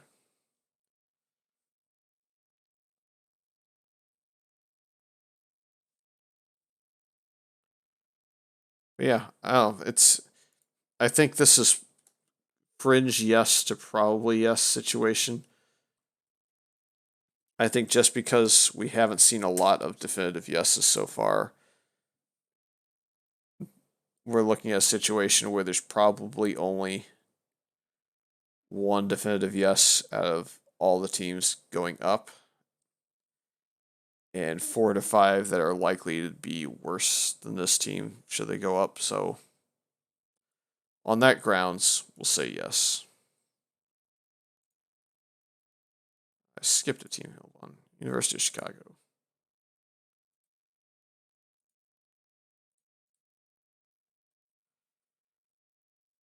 This is kind of the big oof here. Like they got the Czech Republic team going here, which is kind of a style of play. Unfortunately, kind of building into a style eliminates some of your options that are really good. They do have a lot of height though, and I am kind of a sucker for good height on a team. So, let's see, 1, 2, 3, 4, 5, 5 players. And a sixth that is a walk on that's pretty good, and a seventh that's another walk on that's pretty good. I think it's a no. Because when you look at it, while they do have Grady Roberts coming back, it's going to be a big height for them.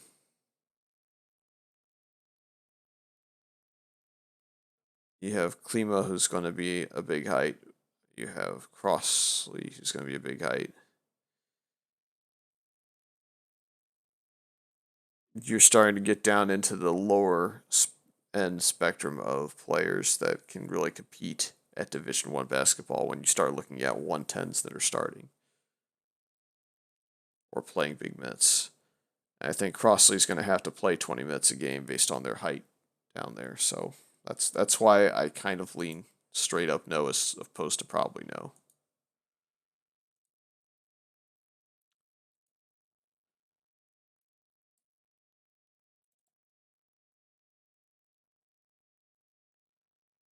Looks like East Texas probably has the best talent to survive of the entire conference here, actually.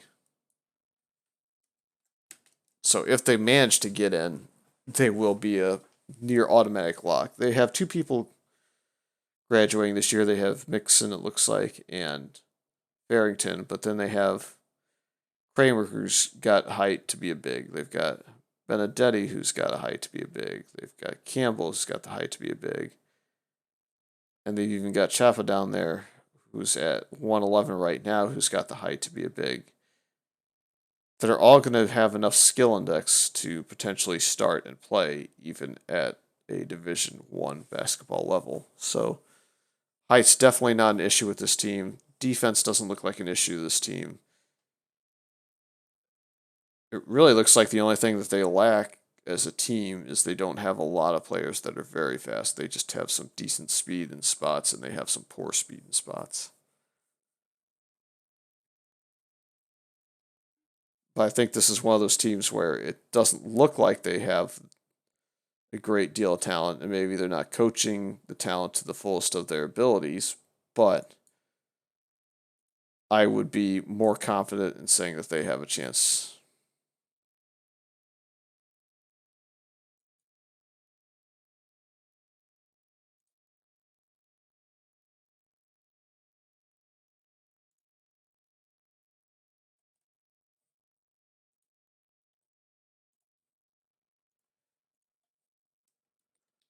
So conference 5.9.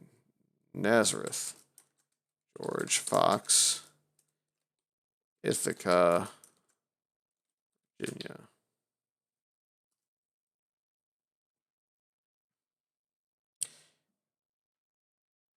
And the reason why we're going to kind of divide it there is strictly because the point difference makes it so the fifth place team has to basically win 3 and also jump a team. Because the point difference of 95 is enough to where I don't think 30 points is going to happen swing. Let's look at the team that's going to just be a lock to go up to Division I basketball and see if they're going to stay there. I don't see a single senior. Yeah, no seniors.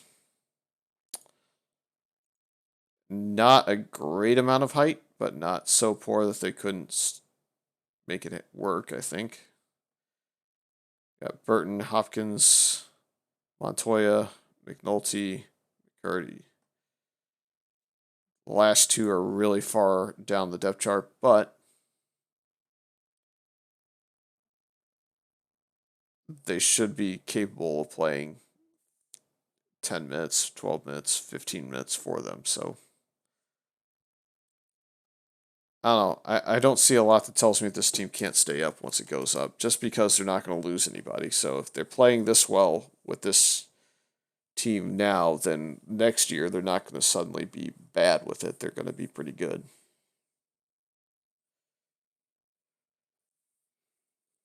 In terms of skill indexes down the depth chart, doesn't look as crazy good as a couple of the teams we've seen before, but hey, if you're 19-2, you're doing something right.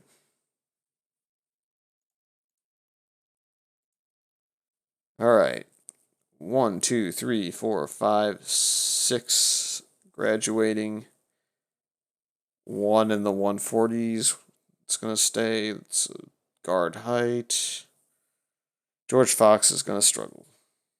Just got to call it how it is on this one. And I don't think there's going to be too many disagreements here. They've got pretty much a 6'6" that's guaranteed to play as a big. And then they're going to have to play like a 4-guard setup. So they need to recruit badly. Is Noble's going to gain a lot of height, or is he stuck there? He is fairly stuck there. He could gain another inch and be a small forward height, and would almost be forced to play as a big because they're just not going to have anybody else. So yeah. Sorry to say, this team just doesn't have it to stay up. Ithaca. 1, 2, 3, and a walk-on. Lots of sophomores, lots of depth otherwise, and a decent chunk of height, but not great height. In fact, they don't have good height, just being more realistic as I look at it more.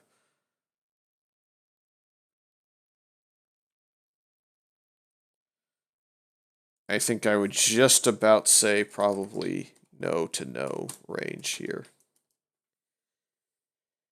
I think their skill index is enough where it's going to be a threat, but I think I would lean no because I only see Jason Knight as a true big, and I think that they're going to have to go down and find somebody like Shane Parker to play as a power forward, despite the fact that he's clearly better suited to be more of a small forward position. Should Virginia pass them, will they have a better shot? That's the question. The answer is probably, I would say probably yes, because they definitely have better height. They definitely have more talent staying at the top of their range. So probably yes is a pretty good spot to put Virginia in. I mean, Morse is just going to be a great player for them.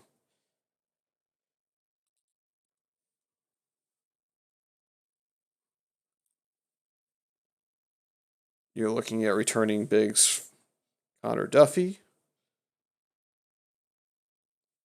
You're looking at Rico Dean. Then you've got Frank Carpenter. So they have their three, although Carpenter's kind of wonky in his build, so maybe not three. I don't know. I'd lean probably yes, just because their triple threat of guards and small forward are going to be so strong. You can get away with just having one good big and one okay big, and then a backup that's just kind of meh. I feel a lot better if they got another big, even if it's kind of a player that's in the 90 to 95 range in the recruiting. So I think that they really need to go out there and try and find one more guy this season that can fill that spot. I don't know if they're there yet. Looks like they're pushing in region to try and find one. And he should make it to 6'9" or 6'9.5". So while he won't have great inside defense either, I think that kind of recruit is a smart one.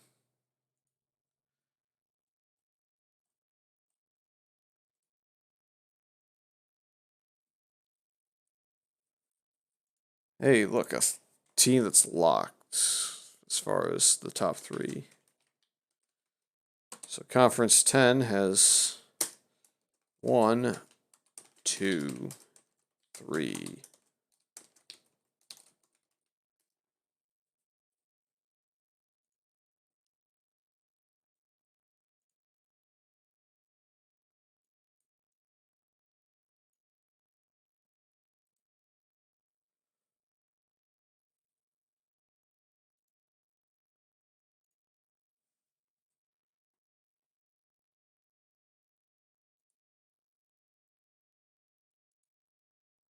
Let's look at Astrobelt's team here and see what he's got going on.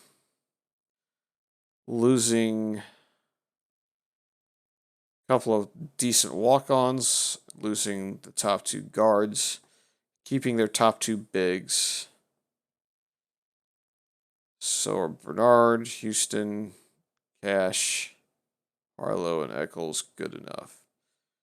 Gonna be close. I would say yes, or probably yes at least. Let's go probably yes for now. Could be a definitive yes. I just value that height and quality.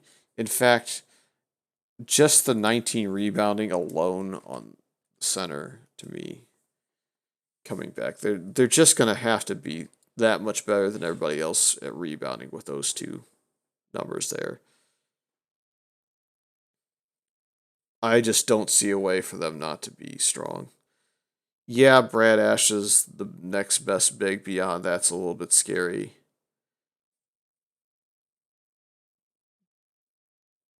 But man, just looking at those two bigs alone, so far we haven't really seen that kind of threat from any team.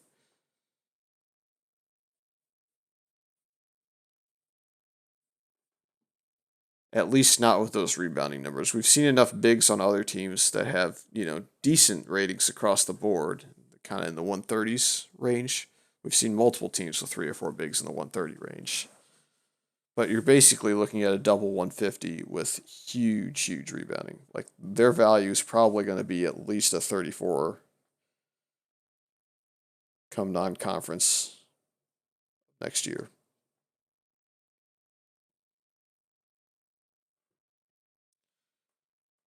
And the guards they have defense too. Looks like distribution's actually going to be their weak point. So probably not going to want to have long possessions. Probably going to want to play up tempo a little bit.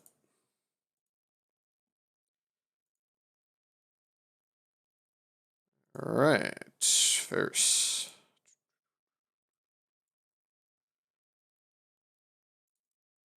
not a lot of red shirts, so they're still getting good talent out of it despite having no time to redshirt them.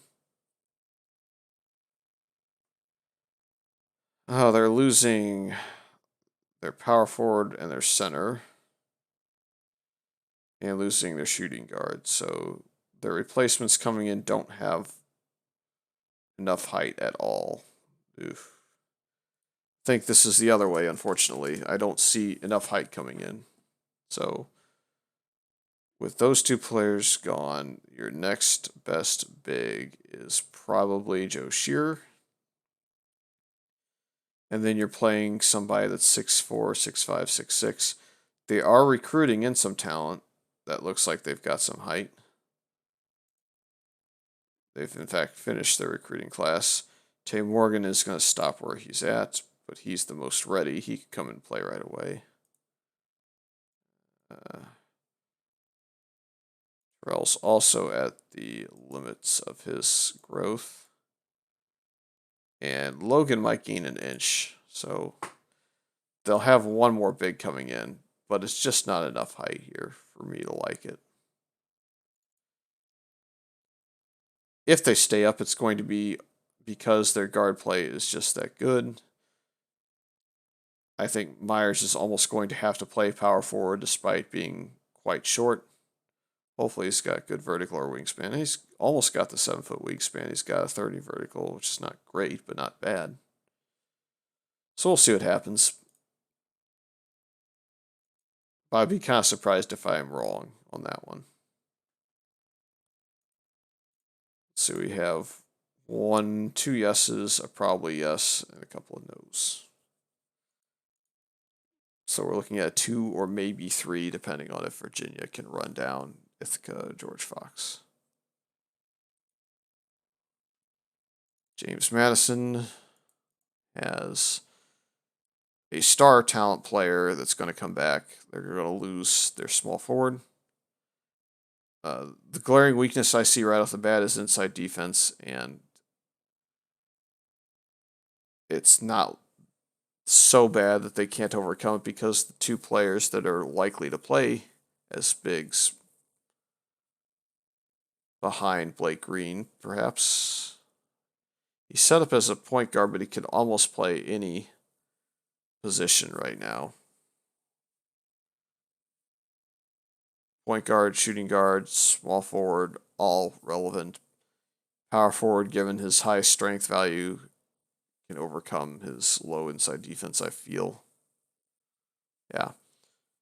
So you've got Stevens, you've got Belcher coming in, playing some more minutes for him. That's their double up on bigs, but it's not like the 130, 140 range that we were looking at just a few minutes ago. And they're not going to have enough scholarships available because they're only losing Harrington this year. So if they find one player, can that one player really fix their rotation down there? It's hard to say. It looks like they kind of just cast the line out there to see what they could find.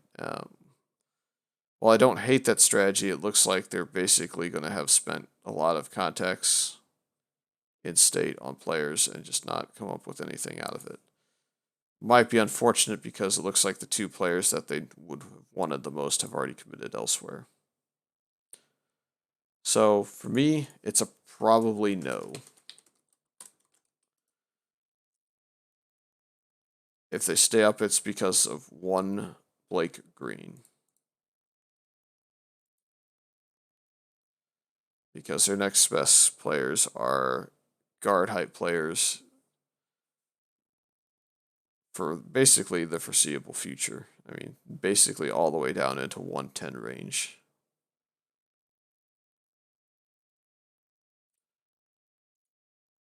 Anywho, that gives Conference 4.5 a good idea of what they're going to have coming into their wheelhouse next year. Looks like they're going to have 2 teams that are going to absolutely pressure them for spots to stay up. So there's going to be potential for 4 teams to just drop straight back down. But 2 teams are definitely going to have a struggle to stay in Division 1 that are there this year.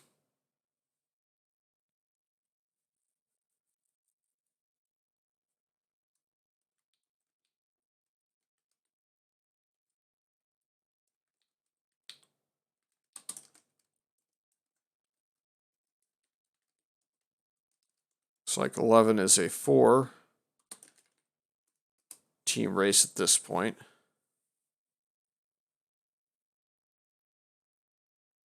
I have no idea how to pronounce this team, I'm going to be quite honest. I'm just going to call it the Scots.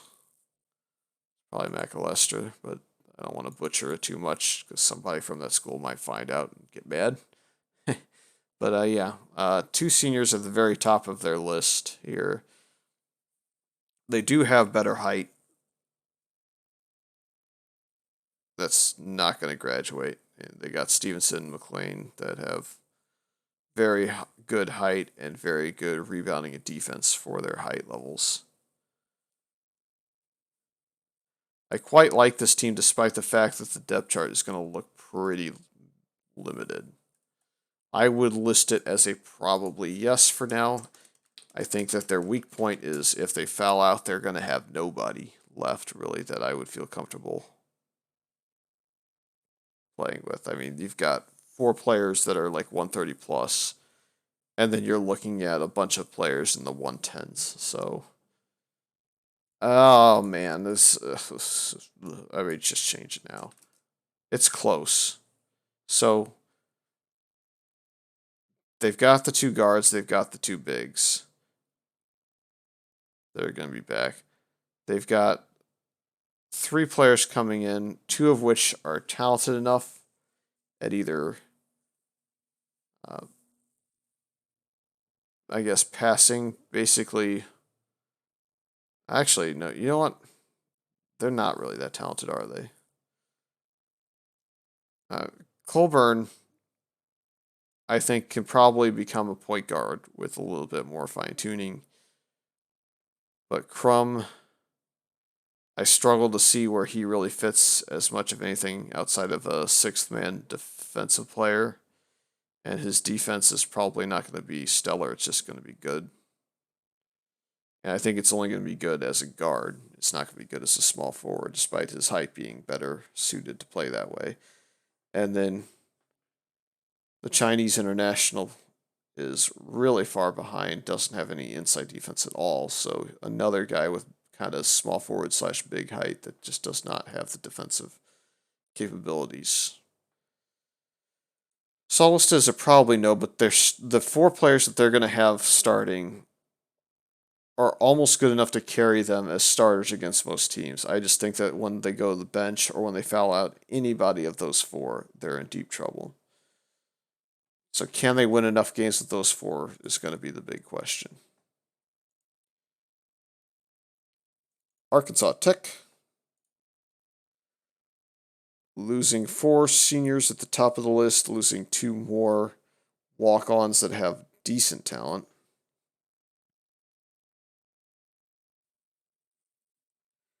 They are going to maintain enough height at this time to keep them in decent shape.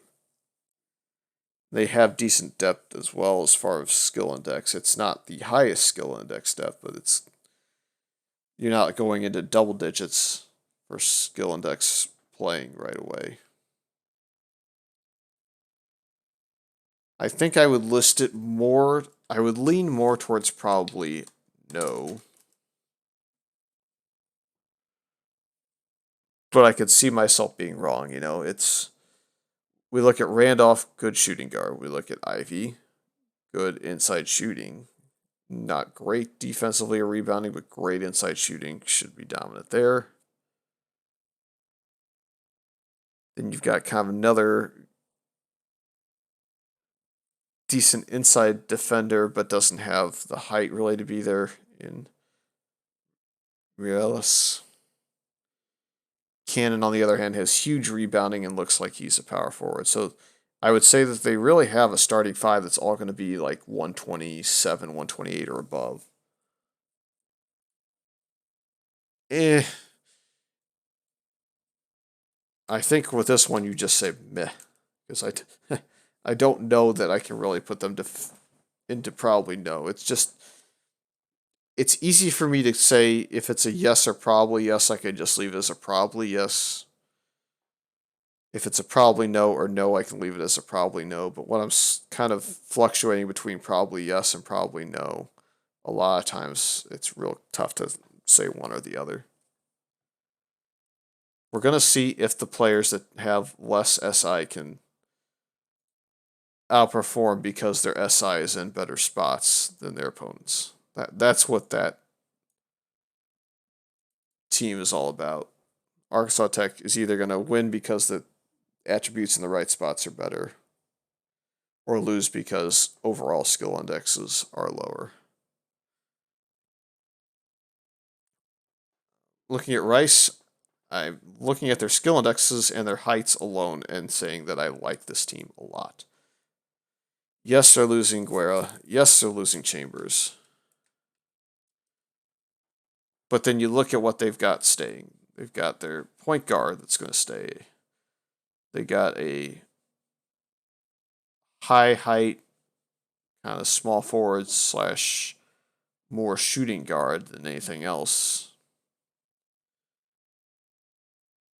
They've got another good guard that can shoot inside and is really young.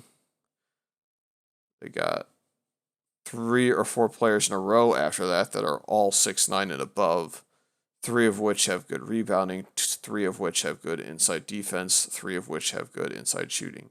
I just think the rotation looks so good inside right now. I don't see teams being able to compete with the depth that they have there. They can run those guys into the ground, they can have them hack, and they can have them drawing fouls, and they can basically trade big for big with a lot of teams at the next level, and then go into their depth chart and pull out 2 or 3 more bigs, and they're going to all have 30 skill index advantages almost over their competition. So they've got a really well balanced inside group here. They're going to be able to play quite a few of them as, I mean, you can play them as small forwards even and push players out that are kind of fringe there. So, for example, Pereira, who I said could really be even a guard, and he's just a big height. Well, now you can play him as the small forward, or you can play him as the shooting guard, and you're going to have more depth outside that's just taller. There's nothing wrong with that. So I think if Rice can stay in promotion's position, they'll be fine. The challenger to them is Westfield State. They are going to lose 2 of their seniors. One of them doesn't look like they're that relevant to the team. Bernie Green just looks good, not great. Dabrowski's going to be a little bit of a bigger hit just because he's going to miss that inside defense and rebounding.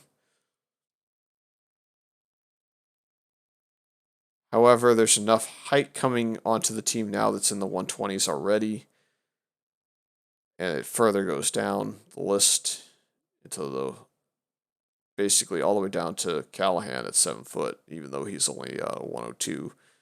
He's going to be a good depth big for the next 3 to 4 seasons. So I like a lot of what I see on the height here. So this conference is almost built up to where the best teams, I think, have less chance to stay up. Whereas the 2 teams fighting for that 3rd and final spot, if they both get up and Arkansas Tech gets pushed out of the way, I think you could see those 2 teams having a better chance than the top-ranked team in the conference.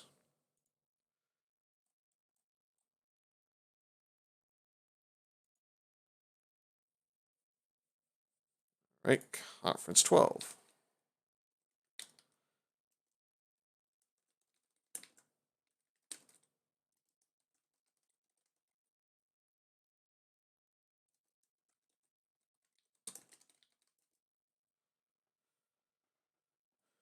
So we have the 4-team race here. And it looks like Michigan State is kind of the odd man out at this point. Their point difference spread is probably too far to catch up naturally on just wins and losses, trade-offs wise. So they're just going to have to outright have one more win than the two teams in front of them directly. And it seems like Springfield will be the easier team to catch there. So let's look at the first team in line here, which is Ashland. The first thing to note is defensively, amongst all the players coming back here, we're looking at just defense all the way down. What was their defensive? Yeah, 56.2. Just peak here. Yeah, they've got the sub 40 opponent field goal percentage. All right. So anyways, this is going to be a pretty easy one, I think. Returning everybody but Eaton, who looks like is playing small forward. Just kind of a glance, the weakest part of the team is they probably only have one good rebounder. But otherwise, there's a lot to really like here, so I don't think that there's any chance that they're not going to stay up. I think they're probably one of the top 2 or 3 teams coming out of Division II that really have a chance to not only stay up, but promote again. So a team definitely that should scare some teams. Looks like we're looking up to conference 4.6 at this point. Northwestern.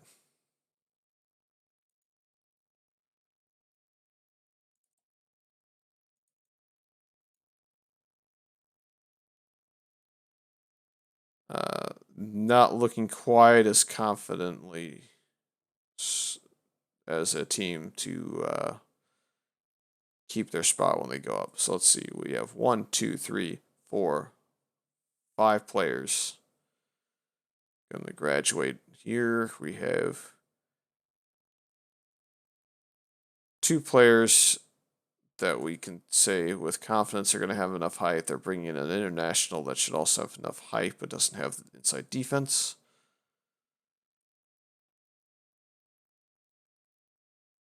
I think my initial struggle here to place them is going to eventually find its way to probably no. I think losing Lewis, Ames, and Chrisman will be the most damaging because that's basically their part of the lineup, basically. They got their top point guard option going. They got their best small forward option going. And they've got a guy that I think's better suited to almost play as an undersized power forward also leaving. I don't think they're going to struggle too much with height because they'll have enough people in the rotation. I just think that the rotation in terms of skill index is just too low. I think they just needed to have more talent built up. If they had some room to kind of breathe here, I would advise them to go try and get the younger guys minutes to try and make it so they can stay up. But I think they're almost going to have to wait until the last game or 2 of the season to feel safe enough to do that. So, unfortunately, I don't think they're going to stay up next year if they get up there. Looks like Springfield's kind of in a similar bind. They're going to lose a guard. They're going to lose probably someone who's more capable as a small forward than the power forward he's listed at positionally. They're going to lose a center. Even though he's 1 star, it looks like he's quite good. Yeah, he's got 7'7" wingspan. Goodness. Calm down. Womack's got just enough height to be relevant there. Same with Huber. But we're looking at guys that are kind of fringe comparison to the top team in this league and kind of teams I think are going to be up there fighting against them.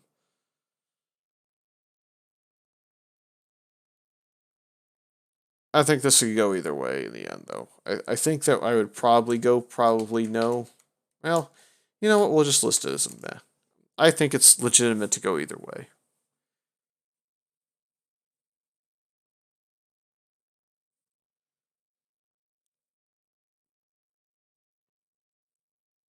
The weakness to me is just overall skill index remaining on the team more than anything else. They just SI to SI will not be matching up that great. Finally, Michigan State.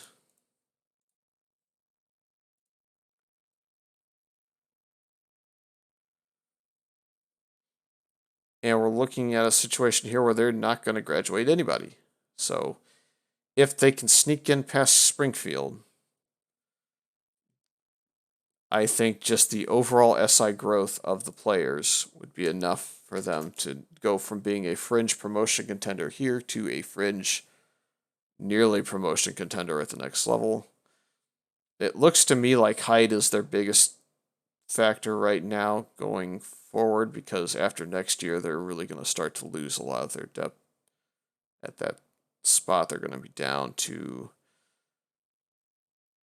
guys that are these redshirting? If they are, yeah. So they're going to have some underclassmen coming in and playing some big minutes. But that's after next year, not next year. So I would be fairly confident saying Michigan State would stay up.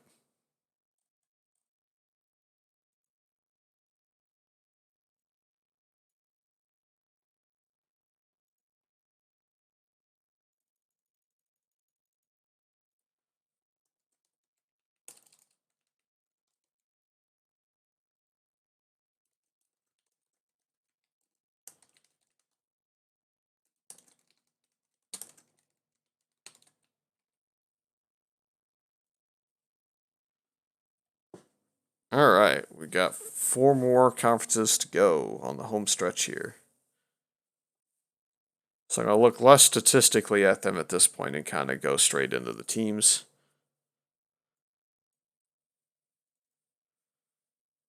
Starting with Missouri losing 1, 2, 3, 4, 5 out of their top 7 skill indexes, it looks like.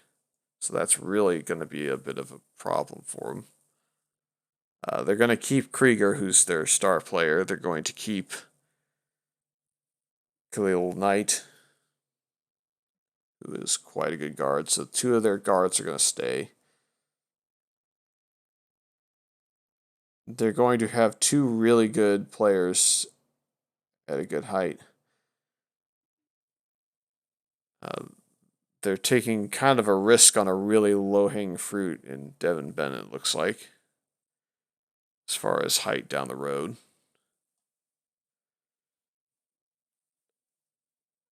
I think I would lean probably no. And the reason why is if I just look at SI alone, they have what's likely to be around a 185 to 190 still, because I think Krieger's probably getting to the top end of his range soon, and it will slow down some. They've got what's going to be probably a 157 to 160. They've got what's probably a 135 to 138. And then they're going to have 2 players that are right around 105, 104. And I just don't think that's enough. I think that, if anything, it's more likely to be a straight no than a probably no, just because I don't think that they're going to have players left. They're easily going to go up. I think they're just about as easily to come back. But I know better with some of the managers in this game that I know to rule out just out coaching some teams. And Missouri is one of those where I just don't feel comfortable ruling them out completely. Looking at Mcmurray, we've got a 161, a 148, and a 144 currently that are going to graduate. They're going to keep Corbin Wood, their star player. They're going to keep their up-and-coming star, Alex Solorio. The issue with Mcmurray, I think, is going to be height. I think it's going to be a struggle for their players that are just barely good enough to be competitive inside at this level to be good enough at the next level.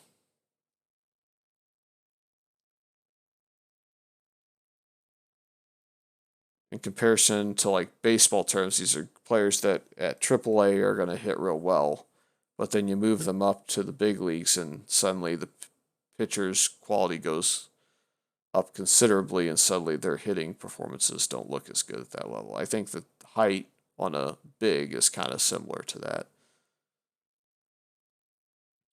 So Wayne Spawn in Division II basketball at 6'6.5", and Alex Solorio at 6'6.5" would be good enough to really threaten some guys. But at the next level, you're going to have to look down at Michaela and even Lambert to really be tall enough to be threats for you. So again, probably going no. It's just a question of whether or not their two star players on the outside are going to be enough to carry them. And Solorio may have to shift inside even. So it may just be one outside, one inside star. All right, so Wesley has their top player graduating and maybe getting drafted. Probably getting drafted, actually. They've got another good international player that's going to get that's going to hit his graduation point. Register's graduating. Turner's graduating. They do have decent depth, but what I'm kind of seeing struggle is height again, unfortunately. McGarth is going to be their main big. He's going to be their center. He's going to be their rock or anchor inside. But then you're looking at Searcy as probably the next best option. And if they're not bringing in a big, which they're bringing in Sutherland, but he's going to be right around 102 to 104 skill index. The other two aren't going to grow enough to be a big next year at least, if ever. So Wesley's going to have to go on a height shopping spree at some point here. I would say again, we're probably looking at a no. Because this team has slightly better height options than the prior two, but they also don't have the pure star potential of the first team. Northern Illinois is the last one up to be looked at. They're losing two seniors, but unlike the other teams in this conference, they are two of the kind of support role players. Their top three skill indexes are all guards and all returning. Their best center option is returning. And they've got two young bigs that have the big height that are going to be redshirt sophomores and both be in the 120s as opposed to being in the 100 to 110 to 115 range that some of the bigs are somewhere else. So quite honestly speaking, if I'm looking at it from the complete package standpoint of height, defense, and shooting talent, I would say that Northern Illinois has the best chance of the four to stay up. But that being said, I don't see a guarantee in this conference that I would say without a shadow of a doubt stays up next year. Would give the most benefit of the doubt to Northern Illinois should they find themselves in a position. 14 is the other conference that goes up into 7. We got Greenville, Wartburg, Oklahoma, Montana State, Concordia.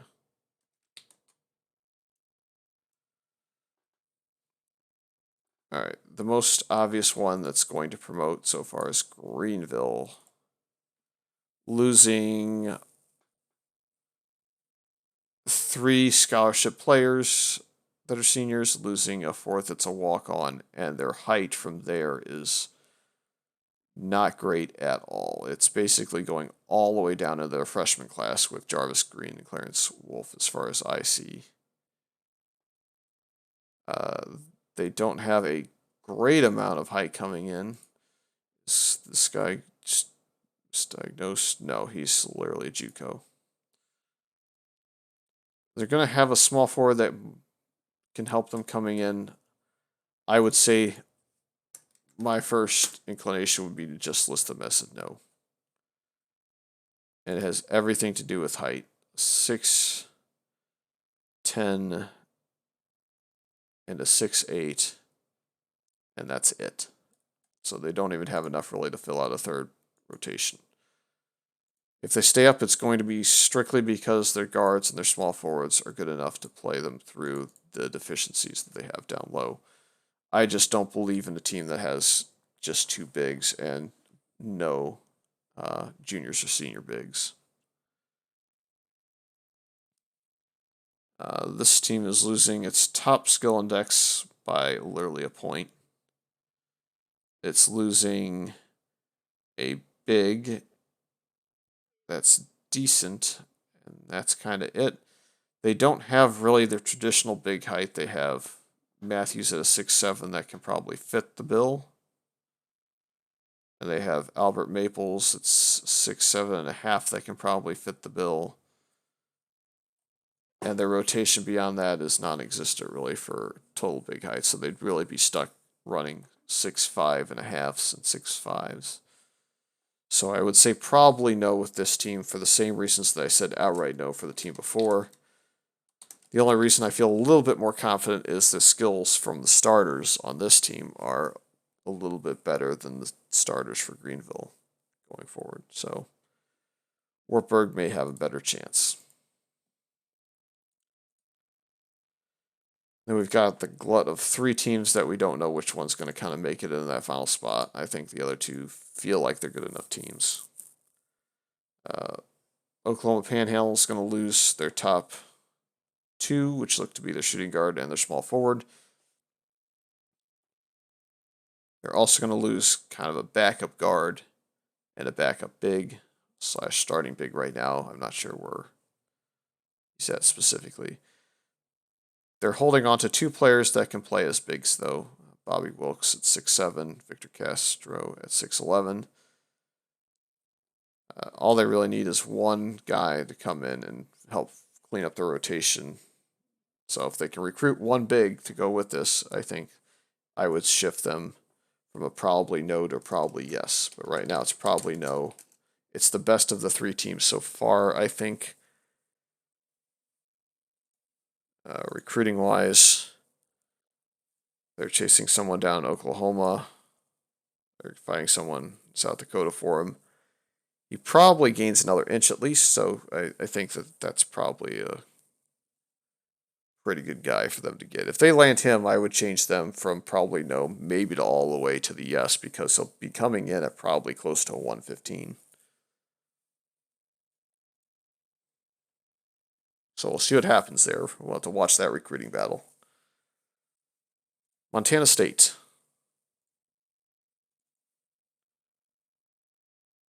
Going to lose their best player this season. And they're going to lose someone that I'm going to guess is playing more as a power forward role for them. And they don't have hardly any height at all. And that is a huge struggle once you start getting into Division One. So despite the fact that their skill indexes are all going to be pretty solid still going forward, I think that no or probably no is a fair point. I'm going to actually just put a asterisk by them because that would be based on recruiting. This team's going to just have to win and win spectacularly with undersized players. It's something you can do still fairly well in Division II basketball, but you're seeing that's fringe at Division II and becomes even more mediocre the next level up.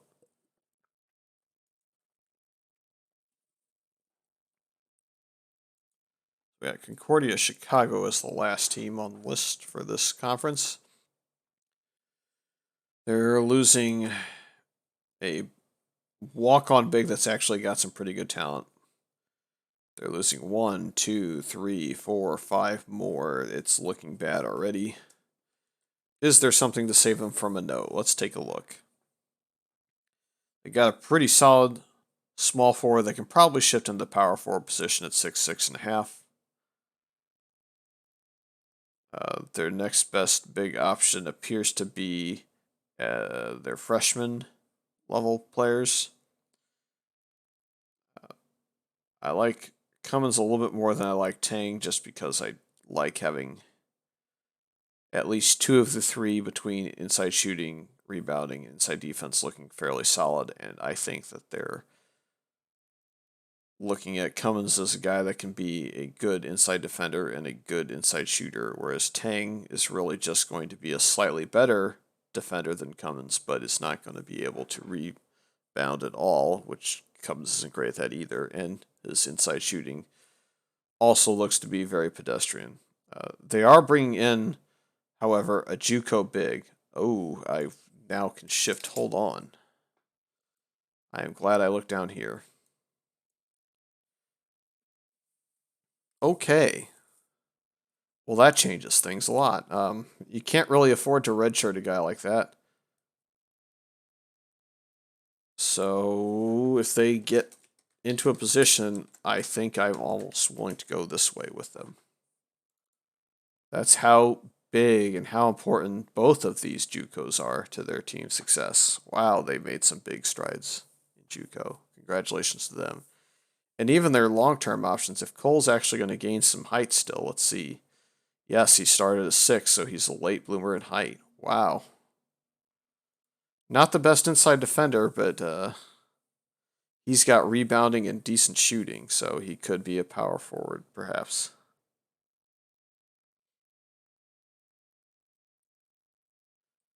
And that is why you look at commitments when you do this. So now you're looking at a 143, a 142, a 140, and some 130s coming in to help them out.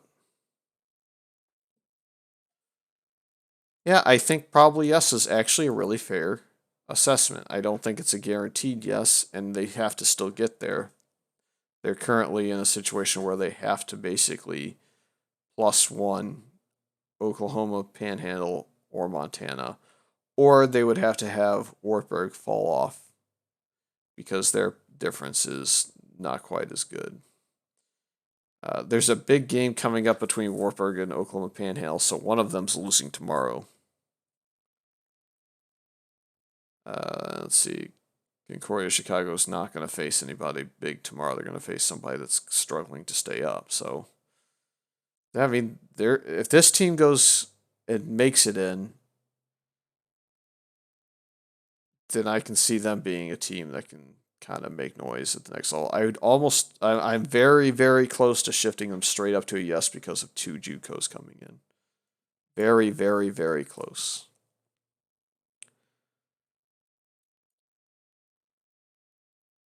But I think it's likely to be Northern Illinois and Concordia, and probably Oklahoma Panhandle if they can get their recruit in. But I think Division One's conference 4.7 is probably going to face the least talented promotion teams so far. I think that's going to be kind of the weakest influx of talent coming up. So that might be a situation where you see maybe 1 team stick out of the 6 that promote this year and 5 go back down. There's a chance that all 6 go back down, but statistically that would be kind of unlikely, I think. All right, so we have UNC Charlotte, Seton Hall, New England,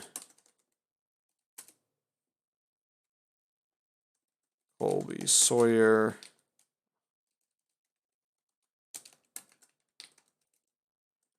Dallas Baptist.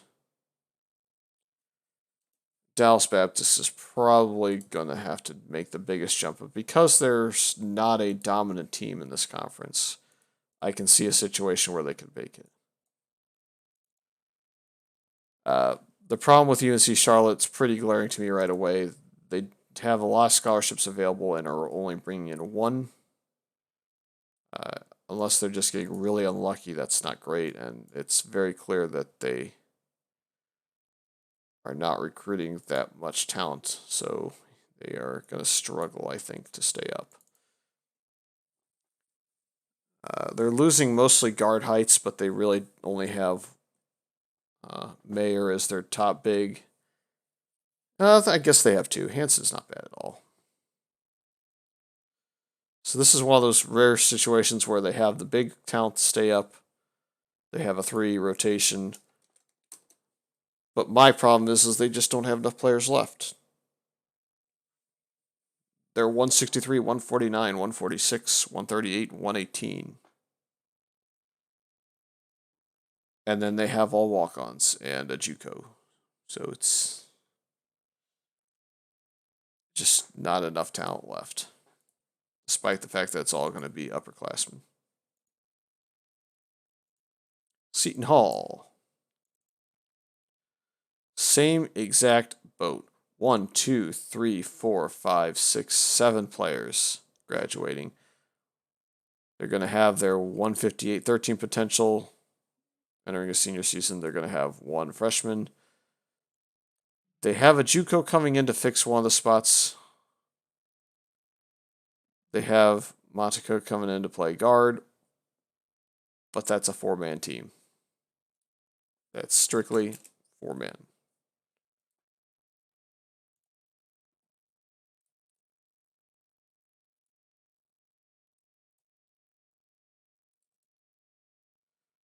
University of New England has 3 graduating.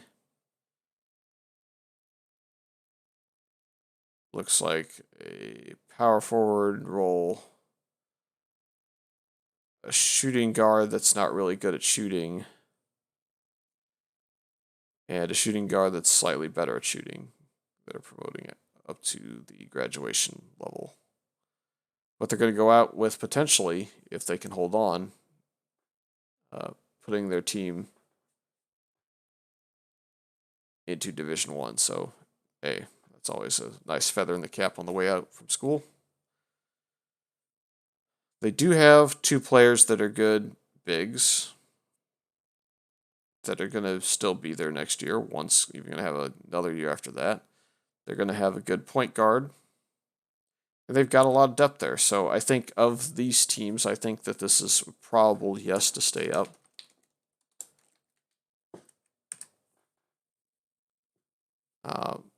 I think if I'm looking at a weakness, it's actually going to be perimeter defense predominantly. When one of your top defensive threats on the perimeter is your walk-on that's sitting around 100 SI, I think that's kind of a scary thing to look at. Although Deion Galloway for a walk-on is actually pretty solid, if we're being fair. This team definitely has more height, though, than a lot of teams. And they're going to bring in a decent amount of talent. I'm not a big fan of Patton's IQ level, but maybe he can really prove me wrong on that front. And skill index-wise, those 3 players look like players that could help them contribute in some way, shape, or form within a couple of seasons. So I think they're the most likely out of the teams so far.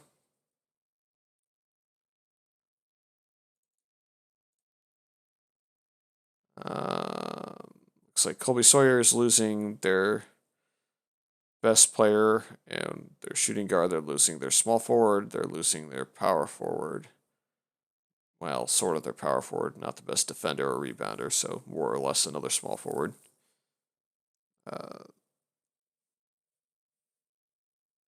I think my initial thoughts here are that it's probably no.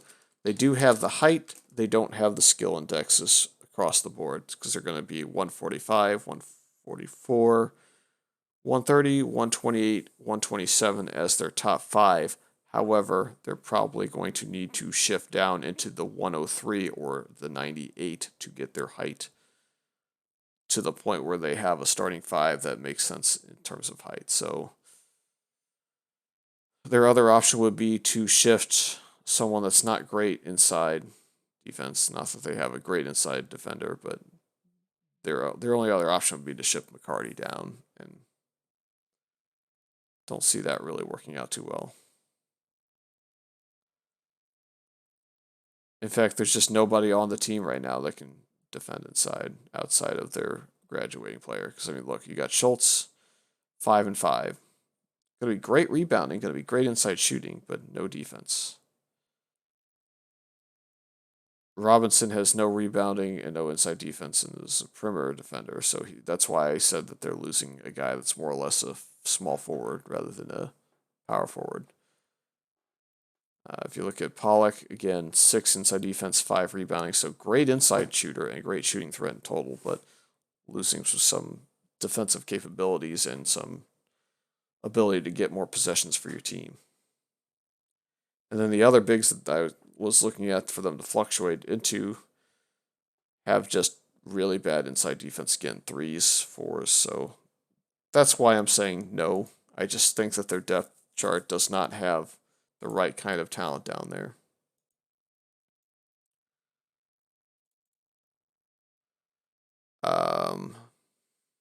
Yeah. I'll just go ahead and list this outright. What I'm seeing here is they only have one big in the top of the depth chart as far as their team goes. They're being forced to use Dale and even Tyrone Perry as bigs when their height isn't that good.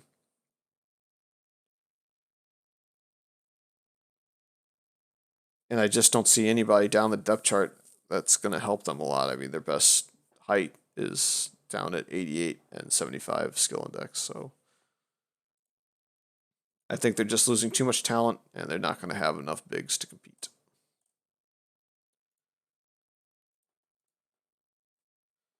And now for the last team on the list.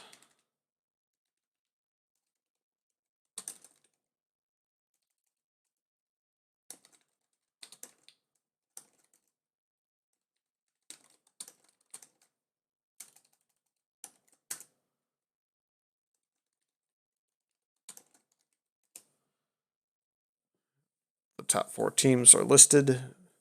Mississippi College, not actual Mississippi,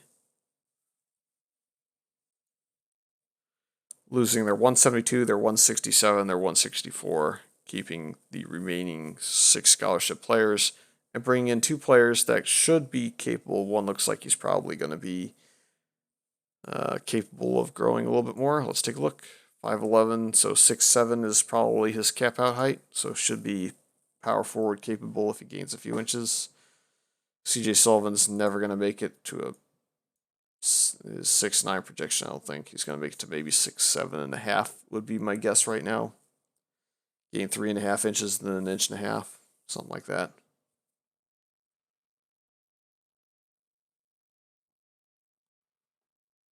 So they're going to go kind of smaller in terms of their height.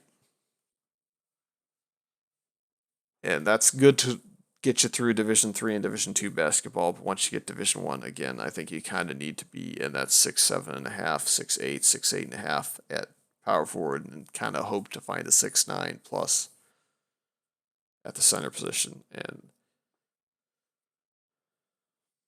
overall, I think their depth chart is going to force them to not redshirt anybody again. And I think that the talent there is probably a no.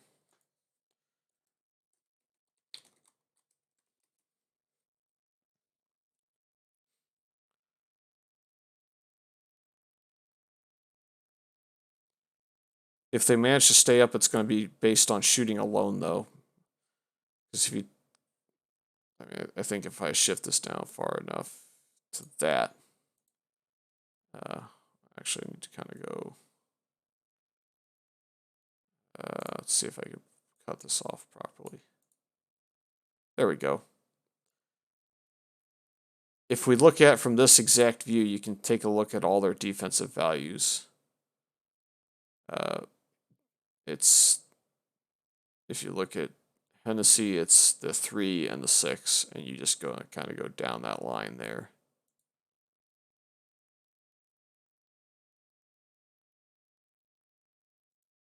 So their best defensive valuation is probably going to be either Dwyer or Neely inside, and at best it looks like there's a 9 on the walk-ons for the guards. So I think they're just going to be shellacked when it comes to defense. I think it's going to be a situation where they're going to have to be shooting points for at like 104 like they did this year. Be a really stupidly talented, stupidly strong shooting team.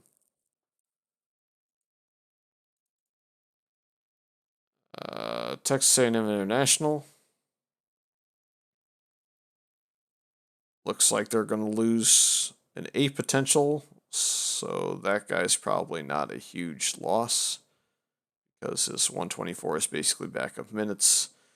They are, however, going to lose a decent undersized big.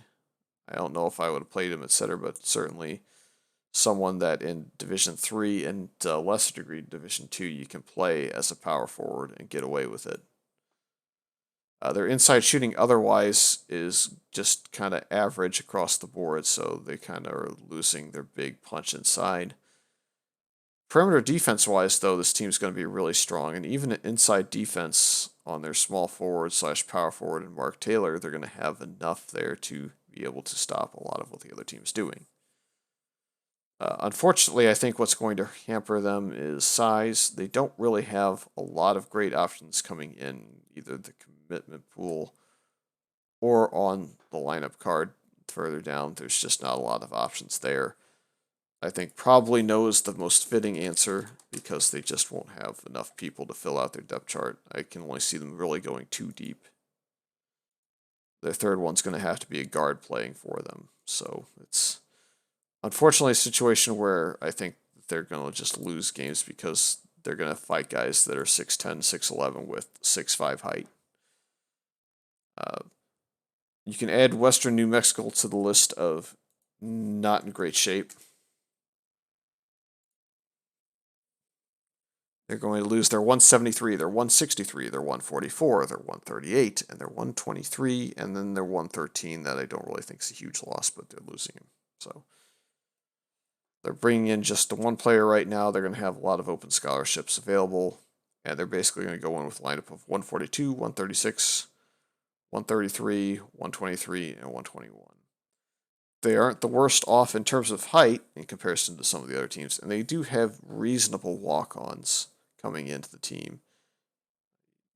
Anytime you can get walk-ons that have 9 and 10 potential and can kind of fit into the 110, 115 mark by the time they leave, you take it because, it's just free talent. That being said, despite the fact that they have enough height left on the team to compete, and their starting 5 is kind of capable, I think that once you go against their bench, they're just going to get beat up significantly. Fury's a nice guy to bring in and stabilize your guard crop, but I think there's only really 2 bigs left on the team. You basically got Baggett and you've got Haney, and then that's it.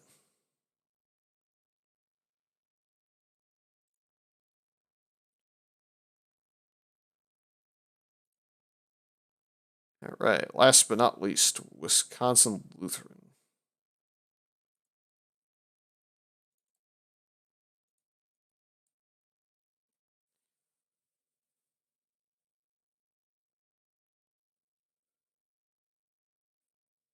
They're going to lose their best player, and that's the end of their losses. Their best bet for defending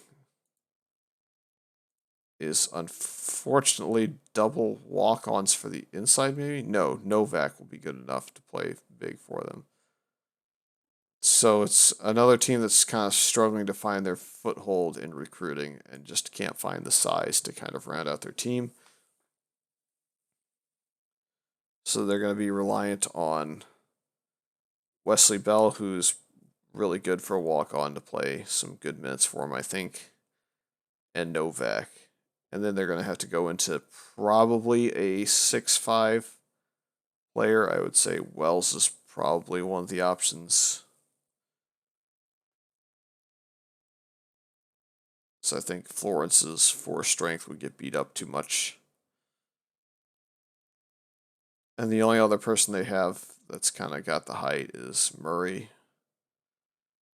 But again, you're looking at a guy that's got kind of iffy strength, doesn't have great inside defense yet, won't have rebounding, and is just fringe on inside shooting. So I don't know. I'm just struggling to see a situation where anybody in this conference is going to have a really positive opportunity to stay up. So for the conference of 4.8 next year, I think they're really looking at University of New England as their only major threat to take a spot for certain. They have a couple of teams that can kind of challenge for a spot and kind of fight for that 9th to 13th ranking in Division 1, Conference 4.8. But all in all, 5 teams came back down. I wouldn't be that shocked.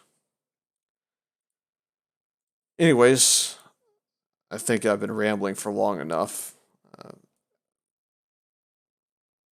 Going back up the list, I think there's a couple of teams. I think Ashland was one of them. I think I capitalized a yes somewhere in here too. Caltech was another team that I thought could easily stay up. So those two teams, I think, probably are the two best bets to pull off a double and or triple promotion. I'm not sure exactly. Let's take a look.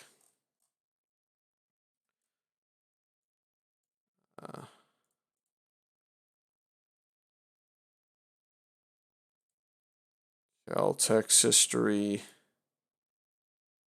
Yeah, they finished first in 6.11, so they're definitely a threat to triple promote. And Ashland is up here. They promoted as well. I can see it in their team notes. So yeah, I think there's actually 2 teams that are coming flying out of Division 3 straight into Division 1 basketball and straight up into the 3rd level. So there's definitely 2 examples of teams that can really build from the basement and come up and be strong contenders for a couple of years to come at least. So hopefully you found it kind of an interesting breakdown. I will save my little Excel spreadsheet here,